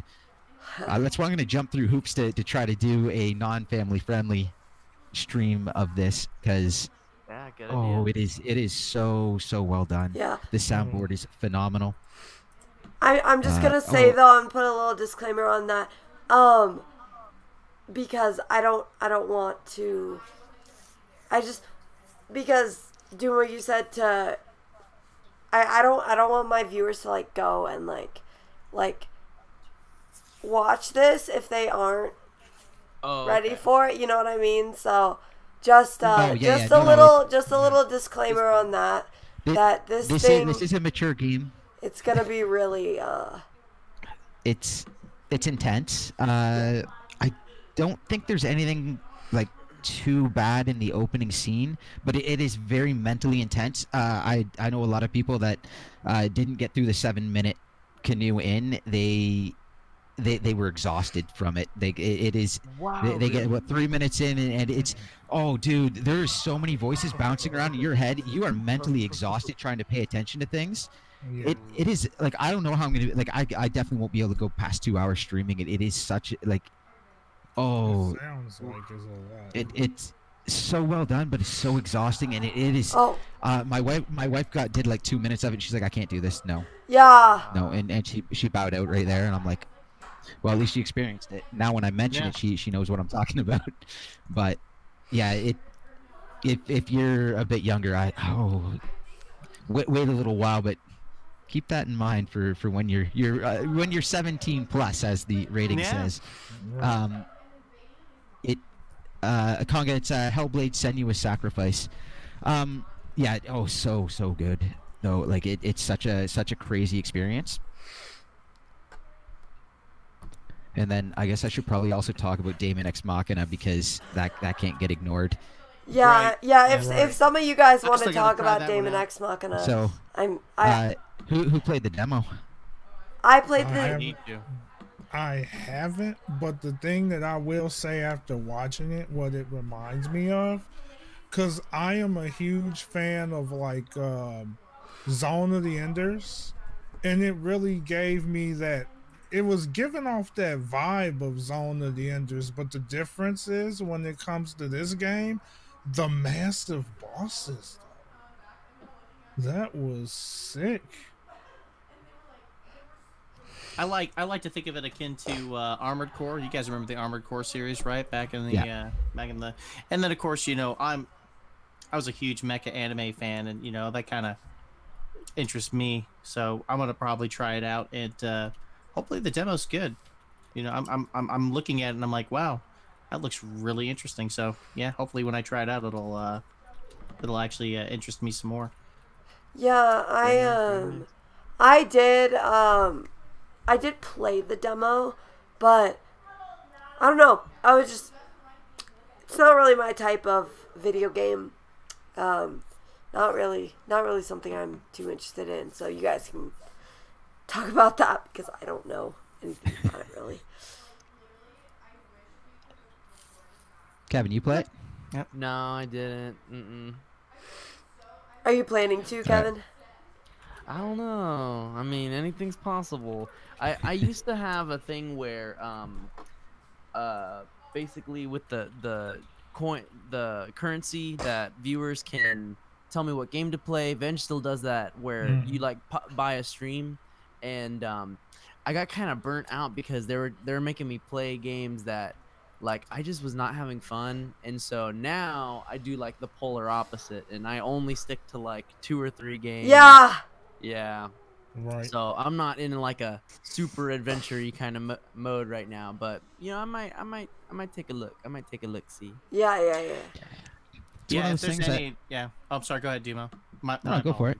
I was gonna say, yeah. One of the things that I tell a lot of people that are looking at doing live streaming on a regular basis, especially gaming live streamers, I tell them, play what you want to play, because if you're not enjoying the game that you're playing, most likely your viewers are not going to enjoy it either. So just stick with what you are comfortable with playing, but don't play games just because you think those games are gonna bring in more viewers or you know what I mean, because you got to consider your well-being and your health too. I mean, if you're not gonna have fun playing a game, why live stream in the first place? That's a great point. Yeah. I would agree with that. I had to fight that now that Kevin brought that up, because I've been through that. When it was fine at one point, I'm not gonna say any names, but there was one point where I got a bit burned out or frustrated because of the way the game was set up. Like, because like I liked Twilight Princess, it was a fun game, but there were some moments where it was like triggered me so much. Because like when I played Skyward Sword, it was definitely a bit more easy. It was easier for me to handle. But that game, it was like, I guess like Twilight Princess is more hardcore than Skyward Sword is. And I was only able to tolerate Breath of the Wild because it was a totally new experience. I think people only say that because of the art style, though, to be honest. Oh, the art style too. True. Oh yeah, I love the art style of Skyward Sword. But you know what? I grew to like Twilight Princess's graphical look. But it was like the daggum. There was just some parts of the game that floored me because like Oh no. I always got lost, and it's like it's never good to get lost when you're streaming too much. Yeah. You know, No. Yeah. And then on top of that, like, so the system that Venge and I I used to use and Venge uses is like the viewer can tell you what game to play, and then it's only good if like the viewer is gonna be there and help you get through the hard parts of the game. Yeah. But then sometimes they would be like, okay, try this crazy hard game, and then they don't even show up, and to that point, like it just wasn't good because I'm like, okay, I don't know what I'm doing. I've never played this game. I don't know where I'm going, and no one's helping me, and I'm like, and then I get frustrated, and so you're totally right, James, that it does not translate well. Yeah. Like, overall. Yeah. Definitely. I had to go through that choice with Smash, where I'm like, I'm not gonna be big on Smash, but I know it would do wonders for the channel. But it's no, I even actually I was offered a code for it from someone, and I had to turn it down because I'm like, I'm not gonna play it. Oh dang. It's not worth it to me to I'm like, just give the code to someone that's gonna play it. You know yourself, yeah. You know, it's I've gotten away from fighting games, and that's kind of the big part of it. Oh yeah. And again, it comes down to I do like some series I like that are going to bring growth to the channel. Pokemon for one is insane. Splatoon's helpful. I love Zelda. Good. But you know, Monster Hunter they're slow streams, but I love playing the game, and it's been a lot of fun. I've met some great people from it, so I understand that it's not going to help my channel, but I'm gonna keep at it because I enjoy the game. That's good. Yeah, that is good. That is good. That's always a good thing. Sorry, my chat is like being weird. Then as far as the demo goes for Daemon X Machina, I found there's a few issues with it that I didn't like. One being that the weapons didn't seem to have any weight to them. And I saw that online a lot too with people. They said like they'd be firing and they didn't know, they'd be like they couldn't tell whether or not they were actually shooting, and then they'd look down and be like, oh, I'm out of ammo, and they had no idea there was nothing up there. So like, that was an issue with me. One issue I had that I'm spoiled by Splatoon. I love my gyro. my gyro aiming, just the speed of it and how smooth it is. I hate using sticks and having like come on. And I know I can like go over and then I can strafe into it, but I like to be running one way and then like snap to another. And then there's like that one fight during it, like the other mechs are moving really quick and they'll come at you really quick, close a lot of distance. And then they'll go over your head, and then they'll come out behind you and attack you, kind of thing. And it's like, my camera can't keep up with this, and I feel like it could if it just had decent gyro camera. And I know people are going to complain about that, and like, it's not needed, it auto targets, but it's a quality of life thing, and I feel like that should be a standard right now on the Switch. Even if it's not like a must-have, like even if it's turned off at the beginning, it should really be there for the people that use it and want to use it. Yeah. And that was, other than that, like the customization in it looks insane. The grind looks like it's going to be phenomenal. Like it looks like it has a lot of potential. Just needs a couple finishing touches, and then that gyro is probably going to be a sticking point for me. But either way, it looks. It's got so much to it. There's a lot of meat to that game. If they fix it up and actually take feedback like they say they're going to and implement it, I think we could be looking at a very, very strong game. Yeah, Dumo, I was gonna say, did you contribute to that survey that they're doing as part of that demo for Daemon Machina? I believe there's a survey in Japan. Otherwise, if I remember correctly, the survey is going to be mailed to specific people. They're well, not specific, like random people. They're gonna mail it out. And oh so wait, really? So if I happen to get it, I will do the survey. What? Now I believe That's interesting. and I don't know how many people they're gonna mail it out to. Like it might be like a couple thousand or 100,000. Yeah. That's a fair bit, because you got to remember there's a lot more Switches now than there were when Octopath did theirs. But Octopath, if I remember correctly, everyone could do a survey for Octopath, and they took a long time before they came back, and they're like, we went through everything, and we're implementing everything. And that was smart. Wow. Oh, did that ever sell that game? Yeah, it did. It did. Yeah. And for those of you that are going to get that survey for Damon Machina, make sure you tell them to include gyro controls, because Dumo wants it. Yes, I agree with you, Dumo. I think that might have made it better. I thought it was so weird, like when you were flying in the mech suit, like, and it's like you're there, and it's just like it didn't feel like you were flying. Like it felt like you were just, I don't know, you were just like, there was no weight. Yeah. Yeah. Yeah, exactly. No weight. It was completely weightless. What they could have done is simply just give you a little feedback in your controller from the rumble, and that would have, like, it is literally that simple. So I would, it's gonna have weight. It has to have weight by the time it comes out, and it's so simple to do. As far as shooting goes, a little bit of recoil on the shots will give it weight. A little bit of rumble gives it weight. There's so many things they can do, and they're really quick and really simple to do.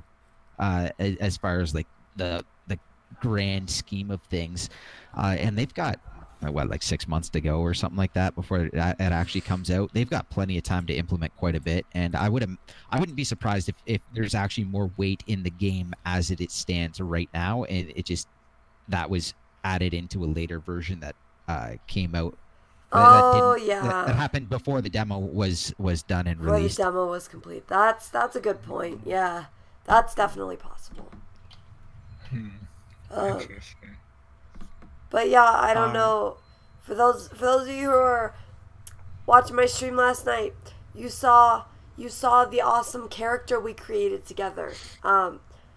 The character, very stealthy. We called it Punk Kazoo. Punk Kazoo, like. Nice. I'll have to go back and watch that live stream. Check out Punk Kazoo. Yeah, the color choices are phenomenal. And very, she looked very stealthy because she's dressed in like bright yellow. So. Oh, gotcha. Stealth 100. 100 sneak. Okay, so Ultra actually said this is apparently the same demo that was in the Treehouse E3 last year. Oh, really? So it is actually an old demo. So there has been a lot of changes since. So yeah, I would. Oh, if that's where it was then. Oh, that could be. That could be problematic because that. No, that'd be great. Because if that's where it was back then, and we're talking about like little things like adding some weight, and it's been since E3. Think of how much further along that game is. Yeah, they're probably really far ahead in development. Like, I'm sorry, Dumo, I might have misunderstood, but so what you're saying is since E3 of last year, they take that demo from E3, put it on the eShop. You're thinking so. For as long as it's been, you're thinking that they're much further in the. Well, they have to have been. So what would have happened is they would have, if Ultra's right and it is the exact same demo. What it is they made the demo, they cut it off, and then they made the missions, they made the demo, and they kind of debugged that and got that as smooth as it could to a point that they could release it. And then after that, if it is the same demo, they just haven't changed it. They just haven't taken a later version, cut that, and done all the hard work on that again. They were like, okay, this is far enough. Yeah. Which means the game is probably done and they're refining right now, and they've been doing that since E3 is what I would have to assume. Is that at E3 it was very close to being done, and it was starting to be refined more and more. And if it's been refined since E3 to today, and then now they're just asking, what are you doing? It's like, well, we want you to add weight to the shots and the movements and the flying, and it's like, okay, we can do that because it's already there. And so it bodes well. Anyways, go ahead, Venge.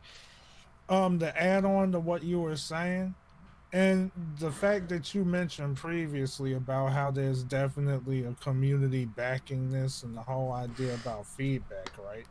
That's a huge thing. Only reason why I'm saying this is because of how I did testing with with the developers of what's the name of that game? It was like the developers of Epic Loan, with Yakuza. Like I did some testing and shared quite a bit with them. That's so cool. And I was so shocked when I actually played like the final product and to see that they literally took my ideas into account. And it was like, that's freaking dope. So if the community feedback is as good as you mentioned, I mean that, and the fact that they're taking an old E3 build, like you said, and allowing people to play that, and the development should be huge. You know, I'm sure they made a lot of changes by then. So is that what you're saying there? Basically, yeah. So it would have been an older, like, so rather than taking time out and just redoing all the work it takes to make the demo actually happen, they just used an older one that, you know, other than just like polish, isn't really that far away from where they are now, but it takes time to do the polish and to add these things. Like everything takes a little bit of time, but everything together is like, it's small things that make a big difference, but it takes time. And then, you know, it's like, okay, they've added weight, but what if they had too much weight? And they got to tinker with that. So that takes time to play around with. So that's probably where they're at, is they've been tinkering around with time, weights, little movements, changes in controls. They're basically looking for, they'll have like, on this year, they'll take the survey, and whatever people go with, they'll have like some things that will be kind of back and forth on. They'll use the survey to break that as a kind of a tiebreaker. Although, again, 6 months away, they can make some pretty big changes too. They can change if they don't like, if people don't like menus, they can flip around menus and make that a little better. UI. If people are like, we want more hairstyles, you know, they can add a couple more hairstyles. If they wanted more color palette, they could just laugh and say you're crazy. It's a full color palette, because it's there. The customization for color is phenomenal. There's a lot there, and there's a lot they can do, and there's a lot they can do with it. And I would imagine they've already come quite a long ways, but not so much. Like, it wouldn't have been so far that demo is irrelevant. So that is how the game probably plays right now. And then there's polish, weight, little things added, like that they've tinkered within to make it where it is now. And it's just to take the time out now where they're trying to really push and polish, and they still need feedback, and then to change things and to implement all this stuff, and then they still have a release date to make. So rather than wasting time polishing another demo, they'll just recycle the same one because it's still usable. Yeah. Okay. Yeah, that's true, and the all the feedback and everything will still be valid on it. So. So for our next little topic right here, we've got. I don't think did we really talk about Dead by Daylight at all? A little. Well, I mean, Dead by Daylight. Yeah, Dead by Daylight. You know, I mean, it's been out for other consoles and the PC for a while. It now, has. So, yeah. I guess there's not really too much we really need to say about that. I mean, but I mean, it's a survival horror. I mean, we know that. I mean, you can play as either the survivor, or you can play as the killer. Yeah. It's a mature game, and it's popular. So I do kudos not. Nintendo for the people that want that. I do not like that one. Not gonna lie, but that's fine. So I am not the audience for that. I will not be picking that up. Yeah. So no chances of a Dead by Daylight live stream by TheYellowKazoo? Oh, I don't think so. No, I don't think so. Really entertaining though. It would be. Dear. I would think that would probably be really, really interesting to watch. Oh, I tried jeez. fork and knife. Then we wouldn't see Kazoo for a week as she just lays in bed trying to recover. Yeah. Yeah. I couldn't do it. I couldn't do it. Voice gone. Yeah. Like, I don't know. I couldn't do it. Anyway. So, let me see. Wait. So we're actually getting down to the end here. Getting close. Keeps getting stronger. Getting close to a couple, at least 3 of the subjects I want to talk about. But yeah, we're getting very, very close. Yeah. Last one. Oh yeah. Yes, we've got. So we know about Mortal Kombat coming, right? We've got Unravel. I believe that was done by EA, and they're kind of doing a similar thing to what they were doing when they released Faye, with where they had like it was like an indie team almost. I think it was like an indie team, but like EA published it. They also have Mortal Kombat Assassin's Creed 3 coming out. Which is like a Revolutionary War Assassin's Creed, I think, is what they were saying. I forgot. Yeah, it's during a revolution. Yeah. I can't remember. The American which. Revolution. Yeah. And then of course, the big one, Final Fantasy VII, is coming out in next month. And then Final Fantasy IX's already out. And Final Fantasy IX dropped the day of the. They did a lot of shadow drops, guys.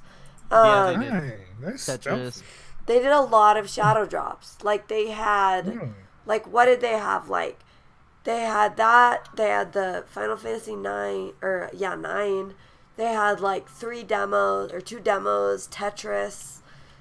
They updated the NES Online app for the Nintendo Switch. They added, they added 2 new games and they added 2 special versions of games to the NES Online library. But that wasn't something that they announced during the Direct, was it? No, it was not. They just did it. They just did it. Right. So I feel like I don't know. I guess that's technically a shadow drop, but I was meaning like things that were announced like during the Direct. You know what I mean? Yeah. Yeah. So, They shadow dropped Piranha Plant the other day with the new update. Yeah. they're like, oh, by the way, Piranha Plant is already out. Yeah. Don't forget. Yeah. Yeah, like by the way, it's out now. There you go. Yeah. Let's see here. So, so we have a lot of third-party stuff coming out for the Switch. Wait, is he joking? Andrew. Yes, Andrew64 Kevintendo is here. Of course, Kevintendo is here. Very happy to be here. Everyone is I'm here. also eating a little bit. Sorry, guys. No, you're fine. Okay, thanks. Yeah. Okay, and then they had. I remember when I was watching the end of the Direct, I was like really confused because I was like, what is this game like that they're showing? It's like some kind of like super like hyper futuristic like weird thing. Like, why are they ending the Direct on this? Like, I don't even know what this is. And I was about to be super bummed that they would end it with something that I like didn't even know. Yeah. But so it turned out to be Astral Chain, which is being co-published by Nintendo and Platinum Games. Yes. Sorry, I couldn't hold that. Yeah. Yeah, and I can't remember some of the. I mean, when you watch the credits, some of the people that were involved in the production, the directors, and some of them are from different, video game franchises. Some of them are from, anime series. I can't remember exactly what they were called, but I just remember seeing those names briefly for the moments that they were there, and I'm like, oh, this is this is actually going to be a very interesting development team with this game. So Astral Chain, I mean, it's sci-fi. Apparently, you're battling extra dimensional forces that are trying to destroy humanity. So yeah. And to add on to that, when I looked at the gameplay, I don't know if that's how the controls is set up or not, but it looks like the game. What makes the game so interesting to me is the fact that I have this feeling that there's this gameplay element. I feel like they're gonna go for like that synergy type of gameplay where it's gonna be all about keeping the flow. Oh yeah. That's what it seemed real interesting to me about that. Yeah. With the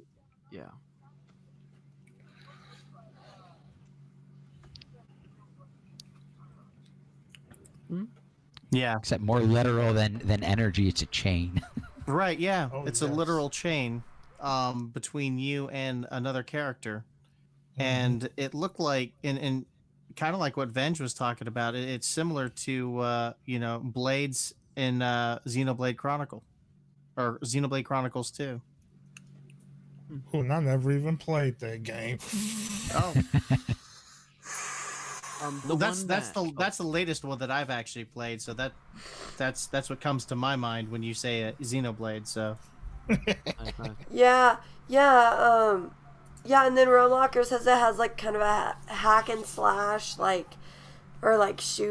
hack slash shoot style like from Bayonetta, and that makes sense because Devil May Cry. Platinum, because Platinum also makes Bayonetta, so there you go. Good filler content for Bayonetta 3.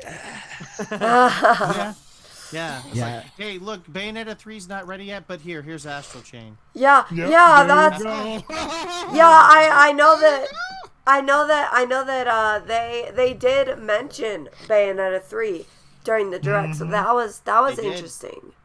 Yeah, They it was did. good that they mentioned it too, especially with it being. I think they had to if they were gonna flash Platinum, just to make it be like, no, we're still developing. Just calm down, put out the fires before they start, because that was gonna be a big explosion. Yeah. But that trailer, I was watching that, and even when it ended, I'm like, I don't even know what I just watched. And then they flash Platinum, and I'm like, Yeah, that's probably gonna exactly. be a good game. Yeah. I mean, it's like I don't know what I saw. I don't know if I was interested. I don't even know. It was just Exactly. So I was like, what did going I on, I'm just just watch? So It was epic. I'll wait and see what comes out, and probably at like E3 they'll show it off in the treehouse or something. That's probably where I'm going to decide whether or not I like it. Yeah, you gotta see the gameplay of it.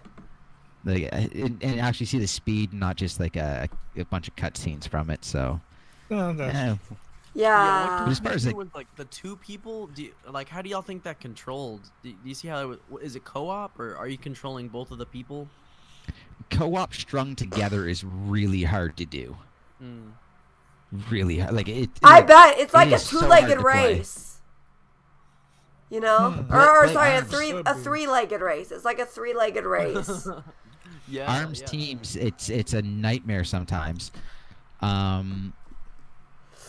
Anything like that, it's really hard to do tethered together.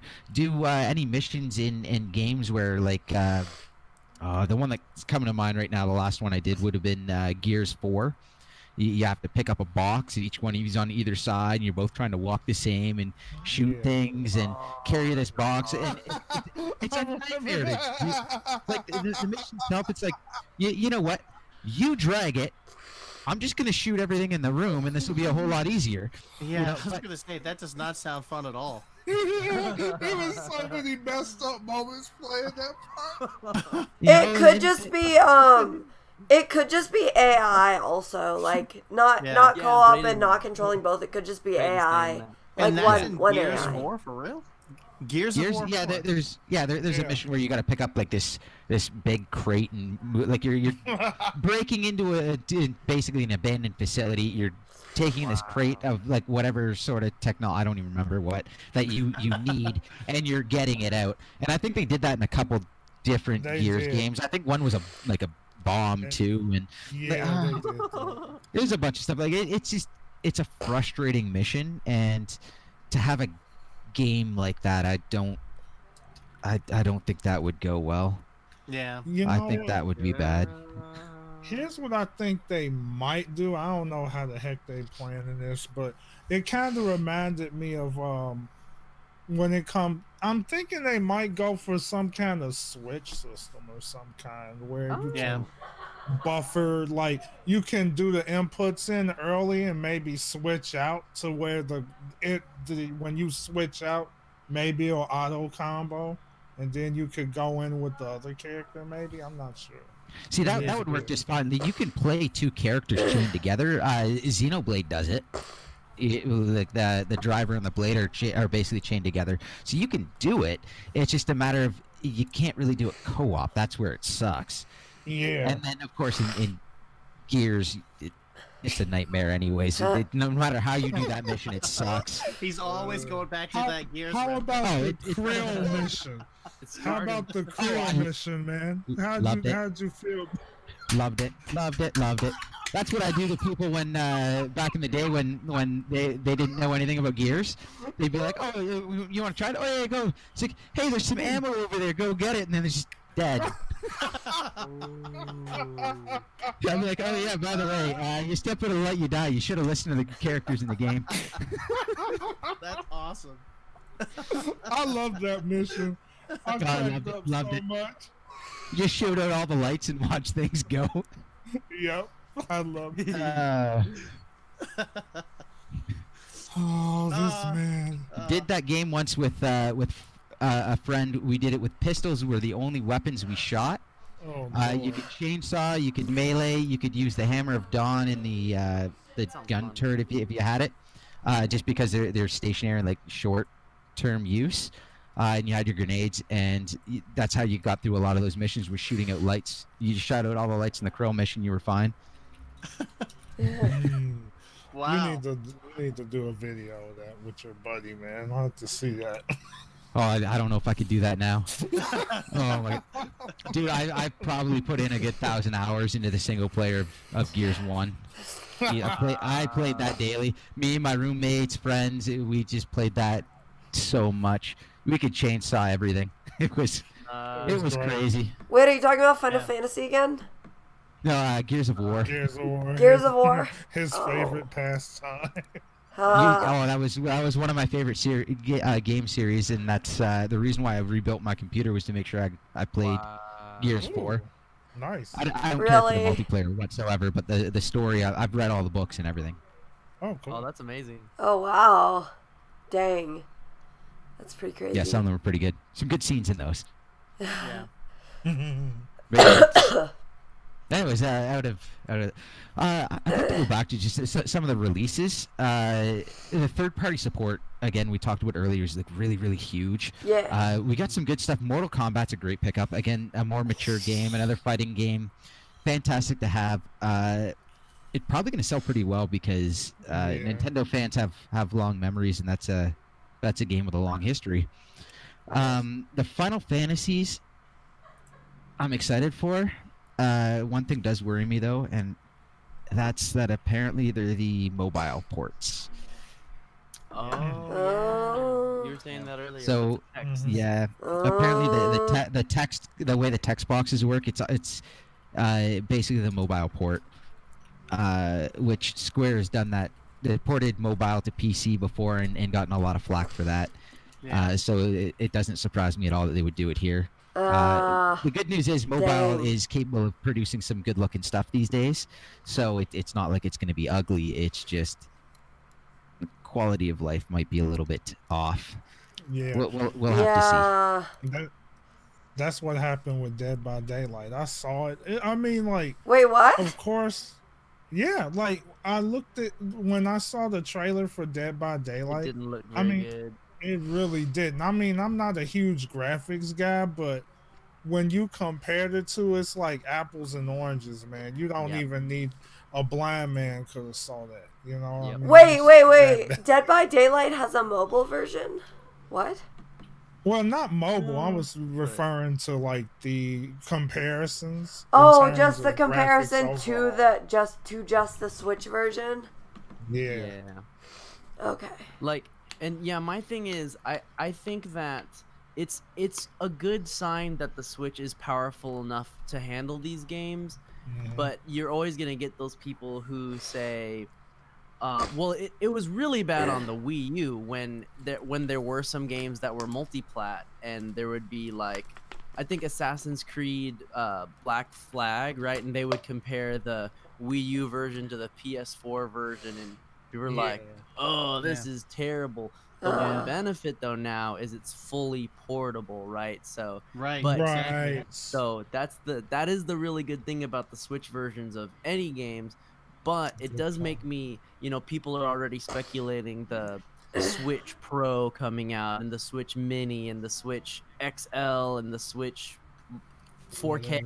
Like, so I don't know if they will do one in near time. I think it'll be a couple years, but I wonder if games like Dead by Daylight that aren't looking very good on the base Switch, if when you do the Switch Pro later on, it will get. I don't know, because it'll be more powerful. Yeah, but I think that if they did do a Switch Pro later on, that they that the games would have to be made with that in mind, so that like it wouldn't upscale current versions. So I think that's what happened with the 3DS. Oh, that's what I would think. I don't think we're going to see a Pro, a Mini maybe. At most, all a Pro is going to do is make those games that have a dynamic resolution run at a higher resolution more often. Okay. Two reasons for that. One being we don't have a chip that is capable of doing too much more than what we have now. There is the X2, but if they were going to do that, they would probably clock it a little higher than what we have, just for better resolutions, maybe even some better frame rates, and then they would use the rest to save battery consumption, which would be a huge saver. The other reason I don't think you're going to see that is that even if they did have something they could move to that would produce that kind of power, one issue the developers have been having with the Switch is producing the game that runs in 2 different resolutions, and they have not been enjoying that. They've been complaining about that. That's been an issue with some companies just not able to figure it out, and then you're going to add a 3rd step into that, possibly a 4th. That makes sense. I think they're going to avoid that. And then people are saying, well, you're going to need to have that because you need something to play the PS5 ports. And it's like, well, there is nothing that's going to play the PS5 ports on a mobile device anytime in the next couple of years. Yeah, no, that's accurate. That's accurate. I don't believe the rumors right now, but if it's even remotely in that direction, they're talking about an 8-core CPU. One of they're talking about like the top of the rumor right now is basically the top end of AMD's lineup that's coming out later this year, which right there I think that's a lie right there. But even if they're looking at something similar to that, you don't have there's nothing on a mobile that can compete with that whatsoever. So it would just be a waste of resources to fall so short. If you're not going to come close, there's no point. Yeah. So Switch Mini, detachable or permanently attached Joy-Cons? Permanently attached. Permanent. I would think. Because I think so. That would for space. Yeah. Dumo, I think it was you. I think it was you who was saying about the like that in that durability test video. Like, what was the only part of the Switch that broke? Joy-Con rail. The Joy-Con rail, exactly. Exactly, wow. The place where they attach. So that was the only part that made it less durable. And so that if they just had them permanently attached, and that would make it way better for kids, and that would be I think we talked about this last KazooCast, that it would that it would make it just, and like they could do like a huge marketing push for the holidays if they have Pokemon, Animal Crossing, and a Switch Mini all coming out at, like around the same time. That would be provided they get if the price is down low enough. Yeah, true. Right, yeah, you want to make it appealing to the consumers, and not only that, parents are probably gonna want a smaller Switch with Joy-Cons permanently attached because their kids, kids, they, depending on what they're doing with it and how they handle it or how careful they are with their Switch, they don't want to lose a Joy-Con or break a Joy-Con. Everything all in one piece would probably be a safer solution. My next question, while we're still talking about a Switch Mini, do you guys think they should have a cartridge port or do strictly digital downloads? Ooh. Oh, a cartridge port for sure. Yeah, it would have to have. It's small enough. I think it would have to have a cartridge port. Because why would it not Well, because I was thinking because they used to have the PSP Go. Yeah. And that was strictly digital. So I don't know. I just figured unless they move to only cloud streaming, I don't think there's not enough room on the Switch as it is. So I don't think you can. Xbox Live. Yeah, they are making Xbox Live. But I mean, micro SD cards, they're becoming, much bigger as far as storage capacity is concerned. So I don't know. I always think about the possibility of them, going away from physical media because number one, it saves them money, and number two, it helps them, it helps their bottom line essentially. I mean, they're having trouble trying to create a larger Nintendo Switch cartridge, so that they could put more. I'm sorry, not larger in size, but a larger in file size. How much memory that you could put on a Switch cartridge. Because the larger capacity of those Switch cartridges, the more it costs in developing that cartridge. One thing I will say as far as digital only goes is I would be very sad for a lot of kids. I just remember the feeling when you're young and you go to the store and your parents let you buy a game and you get to take it home and the excitement to get there. Versus the I want this. Okay. Yeah. There you go. Yeah. I know. Yes, I agree with you there. I totally And then I also remember the frustration for the download times when you get a game and you're so excited, you bring it home, you pop the disc in your PS3 and you're like, updating 2 hours, and you're like, oh God, I just want to play. That's the worst. Like that with some Nintendo games too. Day one updates. You put in that cartridge and it's like, oh, there's an update. Great. I will say though, all the ones that I played, the updates were crazy fast. Breath of the Wild, they updated as the day one update was updating as you turn the game on. It was just updating, and then you're in the game. You're like, well, did you update? Yeah. But all they were doing was changing it. They were changing a title screen basically, so it's not a big deal. Yeah. But I would hate to see a kid open up a Christmas present and you see a receipt in there, downloadable code.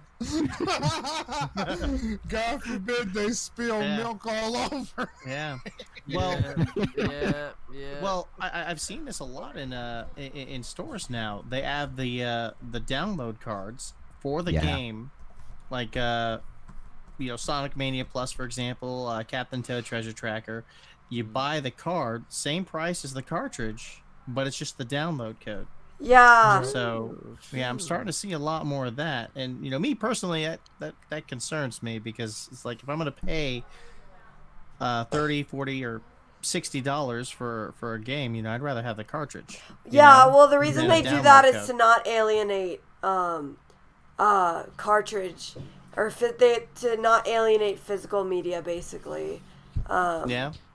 That's why they do that. And if they do decrease the price of the cartridge, the price of the game, because you think that we're paying for the cartridge on top of the game, you know what I mean? But they don't decrease the price for the eShop. Yeah. And that's basically what it is. Yeah. It's basically the purpose of it is so that you can buy your game and you can have a case on your shelf but then you don't have to worry about your cartridge if that's how you so choose. I believe they did that with Splatoon as well, where you could. There was another game you could, like, if you bought the digital, you could actually. Oh, it might have actually been Splatoon. They didn't have it in, but you could buy an empty Splatoon case, if I remember correctly. I think it was Splatoon that did that, and it was just so you could have it on the shelf, just to be like, yeah, I got it. They and did that as a quick bundle too. Yeah, and as far as like the physical versus digital, I buy all my single player games physical media because they sit in my Switch. And I play one at a time, and I play it until I'm done, and then it comes out and the next one goes in.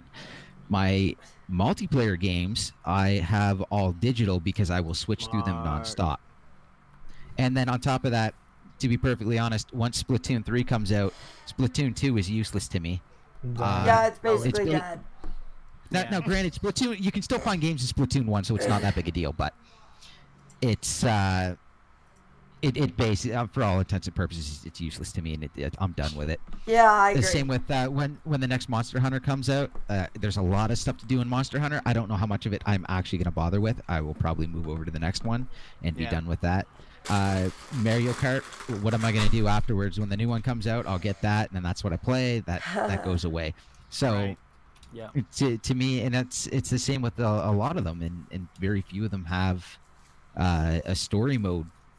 I could see Smash being different because Smash has so much to it. If I was getting Smash, you have World of Light, you have all that music, which that's something that really interests me. So it would be a little bit different there, but it takes up a third of the file space in the game. Yeah, it's so worth it. Wii U got the harshest beat down though, bro. Smash Wii U. Oh yeah. As soon as Smash 4 dropped, no more Smash Wii U. It was over for Smash Wii U. It was over. Like poor bro couldn't get in any Smash Bros streams. He had to use a spy stream just to play. Get you to do it. Yeah. Yeah. And I wanted to do it, so I felt so bad because it was one time we was gonna do it, right? Because I usually do half one game, half new game, half old game. I could not. It never worked. It was like I'd be like, okay, we're gonna move over to Wii U. We do it. A lot of people leave, and then I only get like one person. Whoa! Dang that! Wow. Yeah. It's that's the market for you, dude. I mean that's just that's the reality. You can only people are gonna. I know people are only gonna play the latest Smash Brothers, because that's what's hot. That's what's in. Man. Yeah. They'd be like, we love you, Venge, but I'm sorry, man. We want that Ultimate. Yeah. I'm sorry, man. That just brought back so many funny memories, man. I wasn't even mad at everybody. I was like, ooh, well. I think I would have laughed at that too. If that happened to me, I thought I would think I would be laughing at that situation too. It was like, oh, well, clearly you guys want Smash Brothers Ultimate, so yeah. So fun. All right.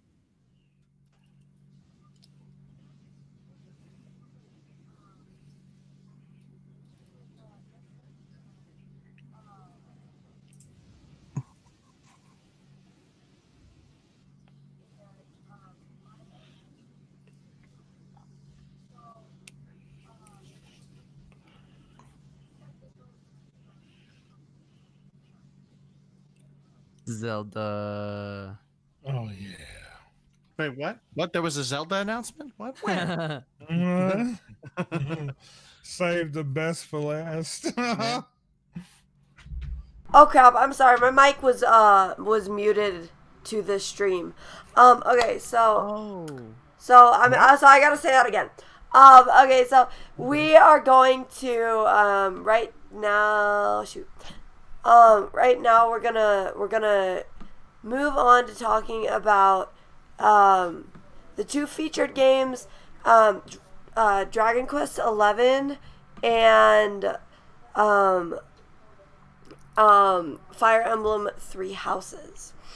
And then we're going to move on to the most hype announcement, or the second most hype announcement of the Direct, in my opinion. So, first we have Dragon Quest 11, which all the character models, I found was interesting to learn, that they are all the character models were done by the creator of Dragon Ball Z, Akira Toriyama.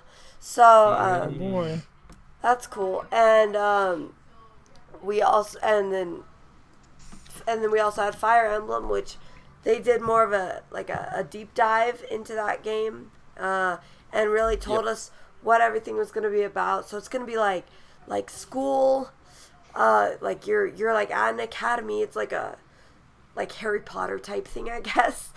Yeah, I'm seeing that. Yeah, I've seen that a lot, or mentioned a lot in various media outlets online. It's a Harry Potter-ish type deal. Like my take on all this, I kind of already touched on a lot of this with Dragon Quest. Like, just the Kazoo said the big one, Dragon Ball. Art. The art. Everyone knows what Dragon Ball is. So it's funny how the art can kind of like get people drawn into it. Yep. And it was, and like, I never played Dragon Quest, but I know that Dragon Quest was a big thing. And I like RPGs and I like the art style of it. And, I've definitely gone dab into that. But there's one thing that I'm going to say. It may be cringe. What's up, DJ Riolu? How you doing? But I'm going to say it anyway. Did anyone notice that there were a lot of snacks in that game? A lot of what? A lot of snacks in that game. A lot of snacks. That. A lot of cupcakes. Like wink, wink. Oh, wink, wink. Oh gosh. Doink, doink. Well, yeah. I mean, it's an anime, so like, of course, there's gonna be that. You got a game you can sell. Might as well sell it to everybody. I just didn't think it'd be that many, though. I was like, oh, really? Yeah. I mean,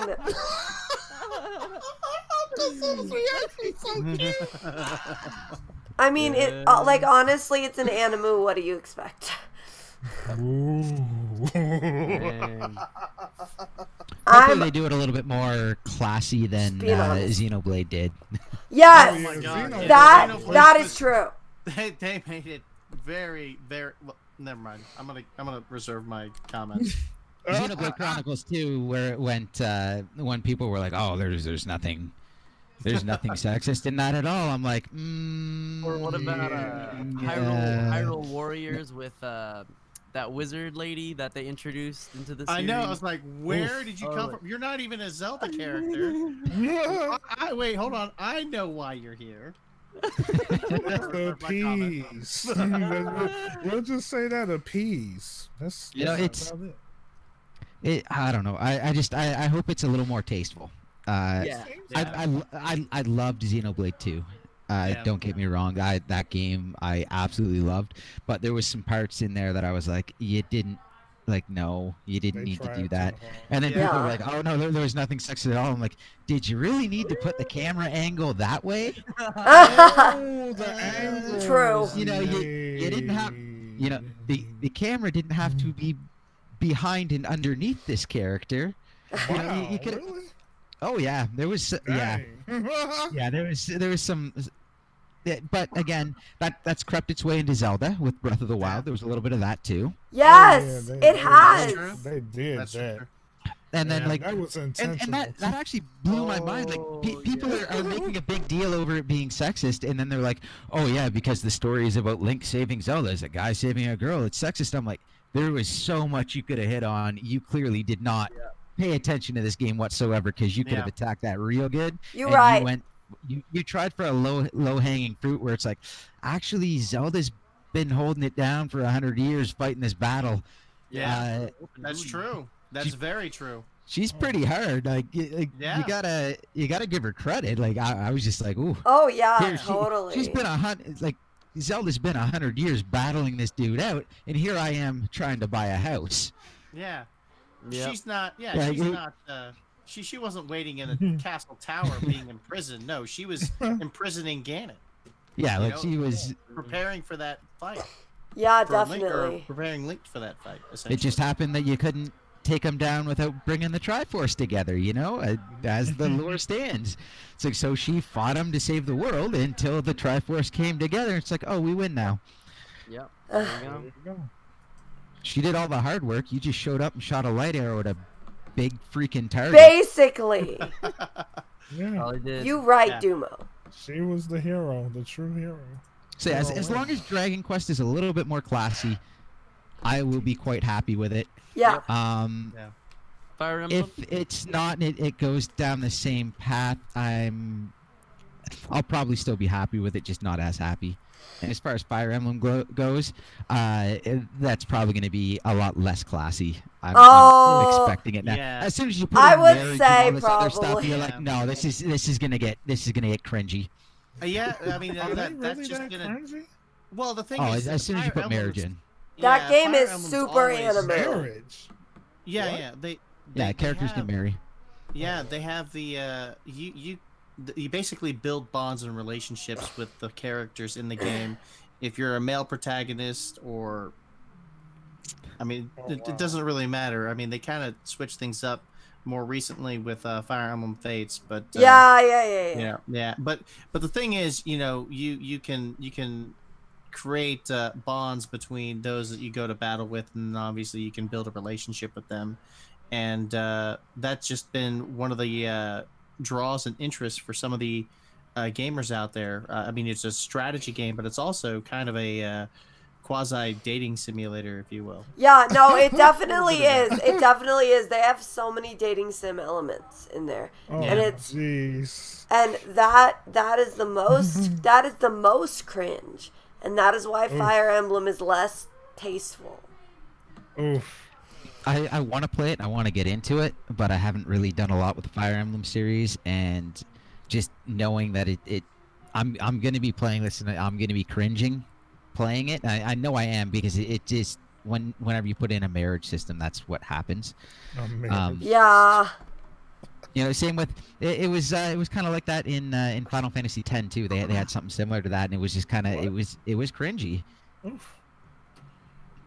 Where it always is cringy as soon as you add in like marriage elements and like dating sim elements, and so for that reason I'm torn as to whether or not I even want to touch the game, because I know it's, and then the way it presents itself, and even in the trailer, it's like this is going to be over the top cringy to me, which is frustrating, because at its core, the strategy RPG is going to be so well done. It's going to be such a great game mechanically. It's just story-wise, I know it's going to be cringe to me, and that's so it's disappointing. That's fair. That's fair. Well, that's okay. There's plenty of other games that'll be coming out this year. Oh yeah, Especially plenty. in the RPG realm.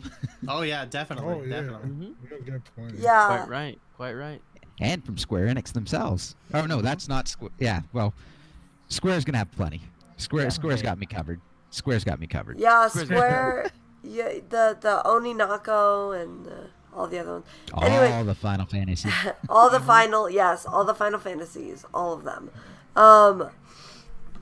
Let's see. Does anybody else have any more any thoughts? Any more thoughts on Dragon Quest XI or Fire Emblem Fates or Fire Emblem Three Houses? I don't even know what they're called anymore. There's so many of them. Yeah. Yeah. You're not kidding. They all look the same. No, I think it's time for the topic. The big one. We've The all main been waiting event. for. Yep. Yes, the one we've been waiting for. All right, guys. So, anyone who doesn't know, I don't know how you don't know by now, but Everywhere. so Link's Awakening is coming out for the Nintendo Switch. It's being remade for the Switch, and it was originally out on the Game Boy.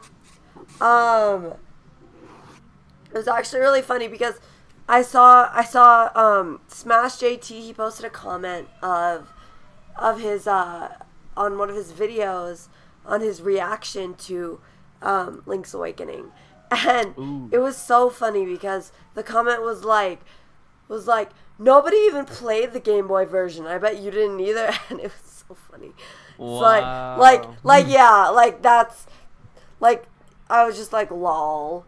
But anyways, so for some reason there's been controversy over the art style, and I'm like so confused. I'm like, why? Like, I think it looks great.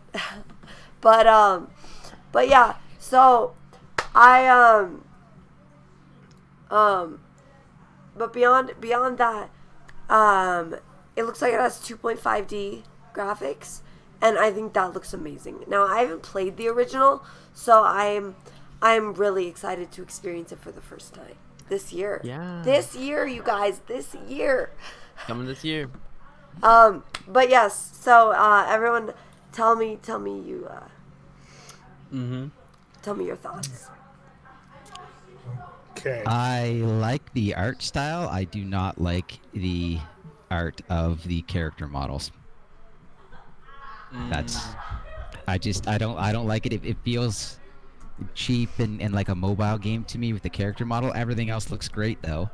I don't like the character model. And I know I'm gonna say it now, and I know by the time I'm done playing the game, I'm gonna be perfectly fine with it, and I'm gonna enjoy the art style. But as it stands right now, I do not like the art style that they went with the character model.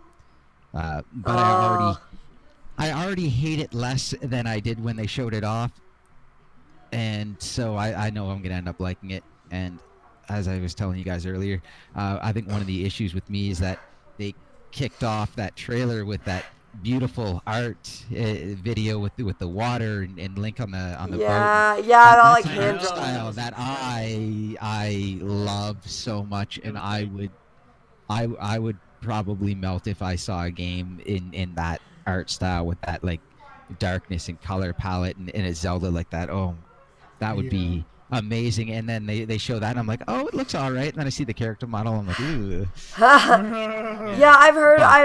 He kind of looks Other than like that, everything looks great. he kind of looks like the like, you know, I forget the character's name, but from the like Rudolph, the '60s, like Rudolph the Red-Nosed Reindeer. Oh no, not They did not him. You do mean the the The claymation.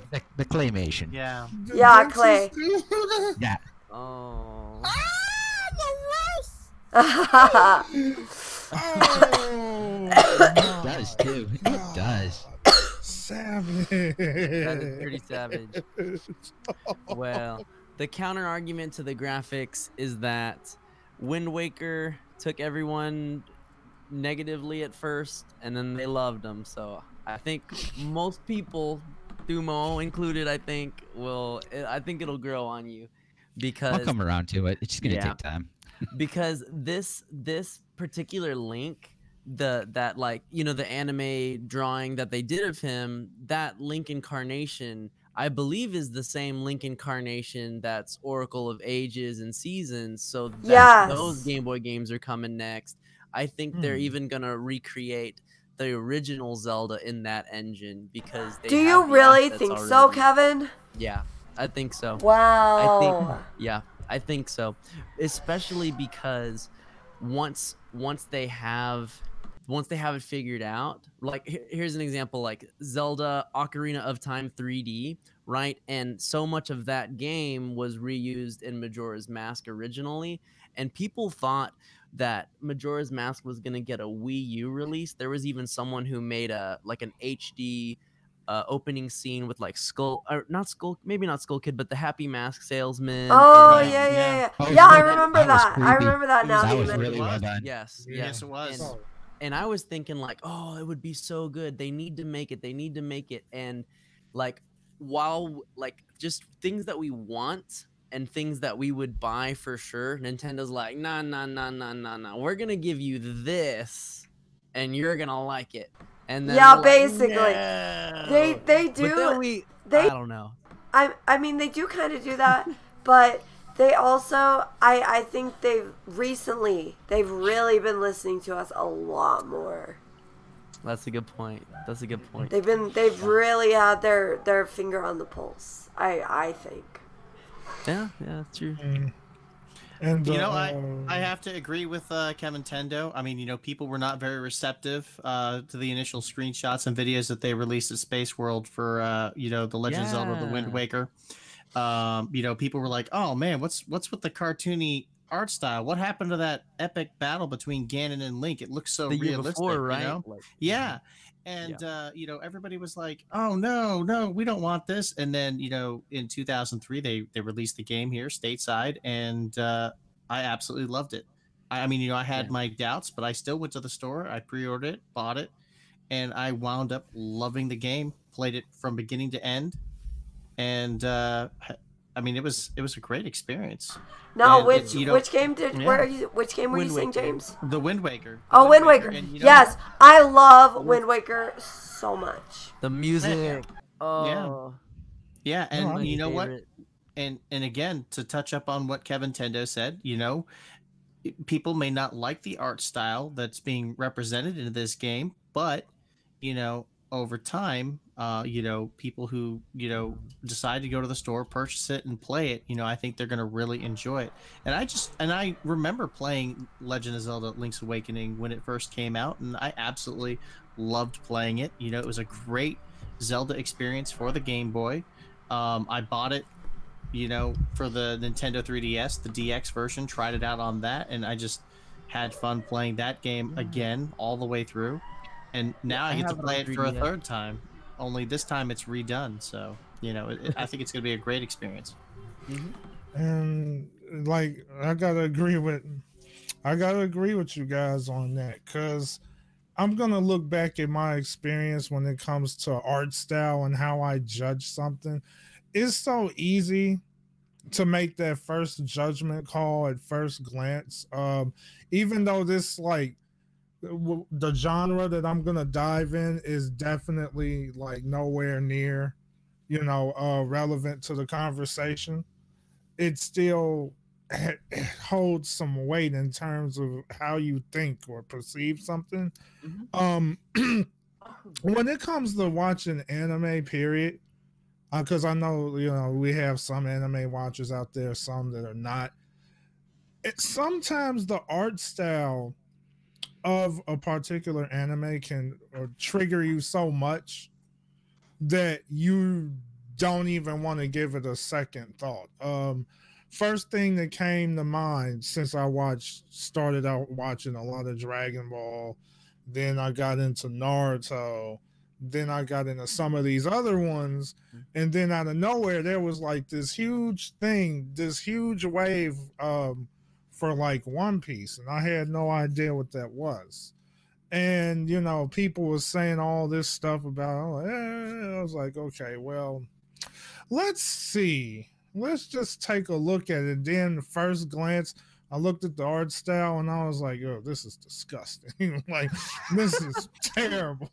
And I was like, well, let me just go back and watch something else. And then it was like, years later, you know, my friends kept talking about it, and they're like, yeah, you need to watch it. I was like, the art style sucks, man. Why do you want me to watch this? Like, they look so weird. You got this one guy that looked like freaking Pinocchio, and then you got all the female characters that look like they have the exact same body type.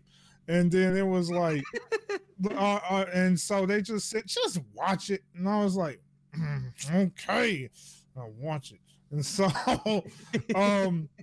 so after a while, it was one of those situations where I was like, hey, they have a really nice, strong story structure, right?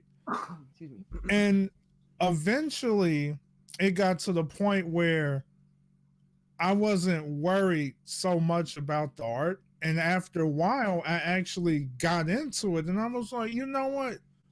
This art style isn't that bad. It's just that I look at it first glance, and I'm like, I'm throwing it out the window. So, I mean, art style is something. I mean, it's Turn just people like, off.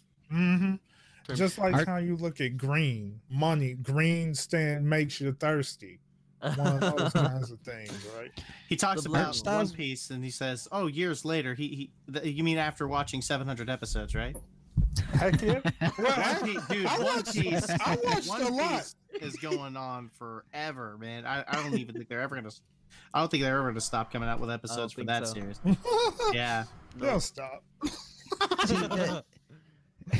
The thing about art style is that it can make and break a series. It can literally make and break your game. But when you have a series as storied as Zelda, and that you have a remake that people are going nuts over, or you have a game that the art style just sucks, but the game is that good, people are eventually going to play. Yeah. And people are going to talk about it and talk about how great it is. And that's the thing. You can find a bad art style that you don't like, and then you're going to play this game that's phenomenal, and all of a sudden this game that you absolutely love is now what you think of whenever you see that art style, and suddenly that art style isn't so bad. It grows on you, yeah. And it will grow. It's just a matter of, for me personally, I don't like it right now. Yeah, true that. I'll get there. I know I will. And the way people, I don't remember. I can't even remember if I played the game or not. And if I did, it's been so long ago that I don't remember it at all. And I'm gonna play it, and the way people talk about how great it is, I'm going to love the game, and I'm gonna end up liking the art style. And by the end of it, you'll be like, I couldn't imagine this game with any other art style. And if they ever remake it again and the art style isn't exactly the same, I'm gonna freaking riot. Yeah, that's a good point. Yeah, valid. Yeah, I think it's like that sweet spot, because like there are a lot of people who didn't play that one, and I think it's going to be really cool for them to experience it the first time. Is it going to be a game that once they play it on Switch, they're going to go back and play like the Game Boy version? Probably not.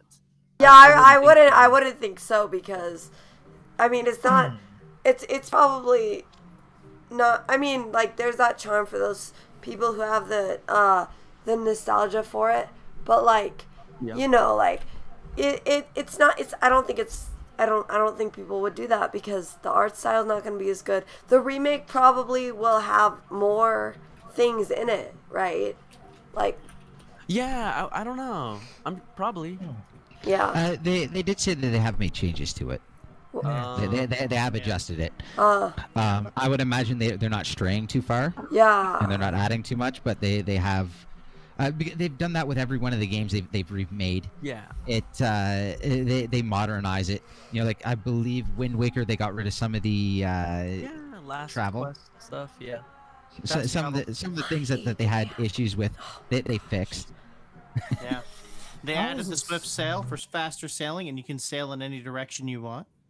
You know, that allowed the game to flow a little faster.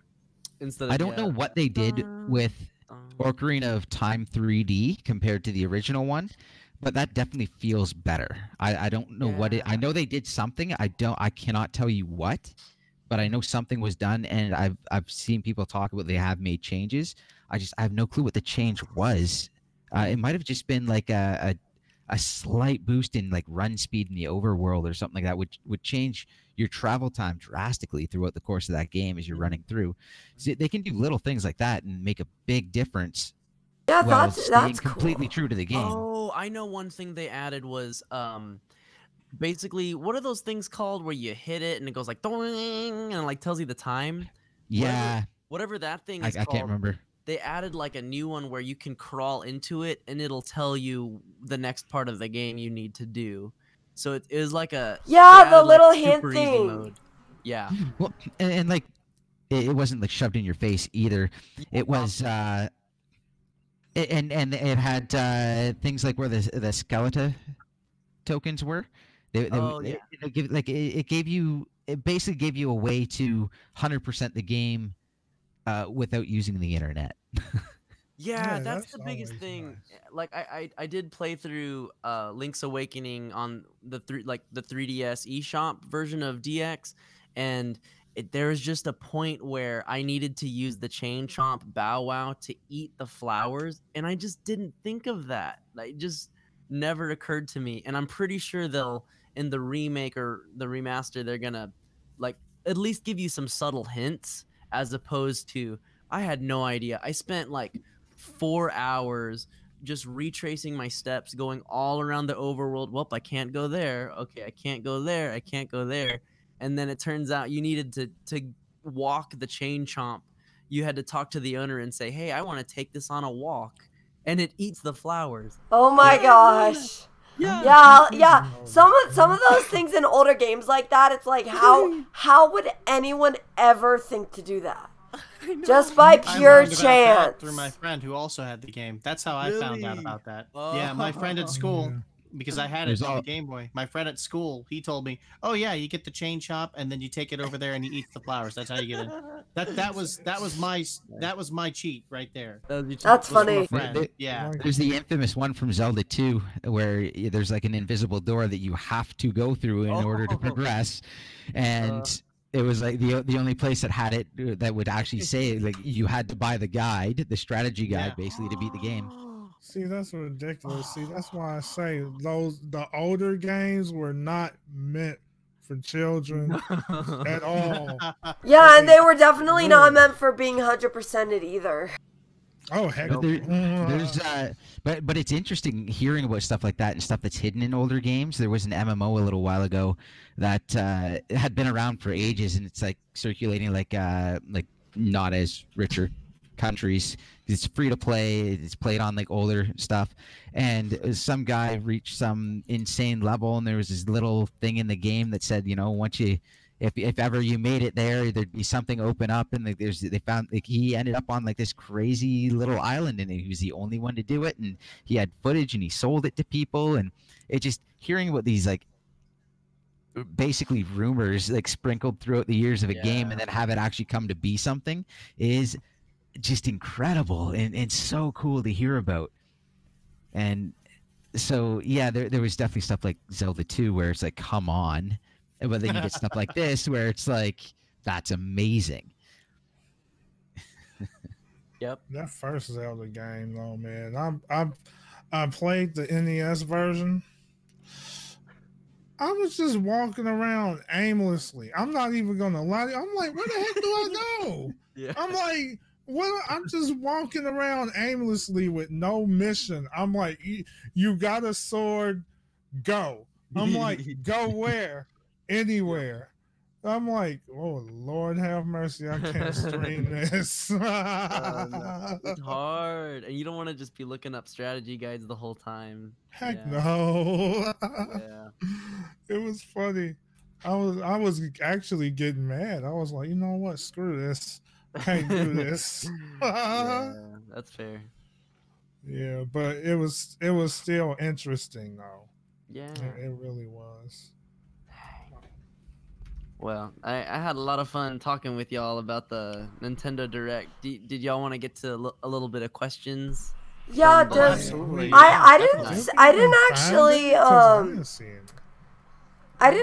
I don't think I saw really any questions from the audience. Do we have friends, do we have any? Does anybody have any questions that you would like to ask us? I got a few that we could probably go through pretty quick that I just kind of pulled off as we were going through the stream. Very cool. That's Dumo for you. Let's do it. The first one I believe it was about Mario Maker 2, and I didn't manage to get who asked, but they said, what's wrong with certain Sorka levels? I have no clue what that means. What the heck is Sorka? That sounds like a drink. I don't know. Sorka? Oh my gosh, dude. Sorka levels. Let me just tell you, okay. You guys know I am a Mario Maker streamer, guys. Well, I mean, I'm not only Mario Maker. Ombre, are you still here? Are you still here in the house? Yes, Ombre is still here. Okay, so Sorka levels, are these just like, they're either like crazy precise, or they like they have some sort of thing. where the timer is super tight and you have to do all these like super long like the timer. Let me tell you this. So the timer will be like the 500 seconds, like the full as much as you can do. Okay, and it will be it will be difficult to finish it in that amount of time, and it's just doing these like really like tedious things. They're the worst. They're the worst levels. No offense to Sorka. I just saw him on the Flying Filipino stream just today. No offense to you, Sorka, my friend, but they're terrible. It's a level creator? Yeah. Okay, because I'm like, I play just as much as Maker, and I'm like, what the freak is a Sorka? Yeah. Okay, so Ombre says, he goes, it's like trying to pee into a thimble. That not gonna work. I imagine that's accurate. I imagine that's accurate. Oh my goodness! Wow, that's one heck of an analogy, man. Oh man, ombre. Okay, we're ready for the next one. That's a good one. Yes. All right. Railmaker says, I was wondering when we will receive the email feedback for Daemon X Machina's demo survey. And I don't believe they said anything about that, and it'll come when it comes. Yeah. Yep. Thunder was Who knows? Yes. Or is that lightning? Yeah, lightning was striking. Yeah. Okay, so I think that another question then was somebody who asked Longresser 1 and 2 and Grandia 1 and 2. When are those two coming? What? I think those are like, I don't know. Aren't those gunners like those, top, like, the top view and they're shoot 'em ups. Shoot 'em yeah, ups. top down. Yeah, shoot 'em up. Yeah, shoot 'em ups. Yeah. I don't know. I don't think they've talked about them. Yeah, they never mentioned it. Yeah, they never mentioned it during this latest Nintendo Direct. But hey, E3's in a few months, so who knows? That's Who true. knows? Yeah, who knows? could be. Yeah. Or they'll just launch it with a trailer off of their channel. They've been doing that a lot lately. Yeah. Okay, we got another one here. Are people going to stop playing the Wii U when Super Mario Maker 2 is released on the Switch? Most likely, you will not see very much Wii U anything anymore. I will disclose to everybody right now, once Super Mario Maker 2 comes out, there won't be any reason to live stream or play Super Mario Maker for the Wii U. Oh no, definitely, yeah, and I think everyone thinks that, to be honest. It's okay. Yeah. Well, my Wii U here. I understand. I'm going to be devil's advocate. It kind of calm down. It's okay. It kind of depends. It kind of depends on what's available. Cause like if I had, all right, I would say this. I'm not gonna lie. Like this bad boy, chances are it probably would go dead. I'm not gonna say it won't, but there's still hope for you, because there are still games that I haven't necessarily experienced, so I can't just abandon it like that. Like, there's quite a few games I haven't played, so there's still reason for me to keep it, especially playing Mario 64 on this. This made playing Mario 64 way less of a pain. I'm sorry, but that 64 controller kills me every time. That is actually true. I would actually agree with that, because the the virtual console is on the Wii U, and we don't have a very good virtual console on the Switch. So that actually would be another reason to keep it around, and much easier to stream the Wii U than to stream an original N64. So once again, it depends on timing, right?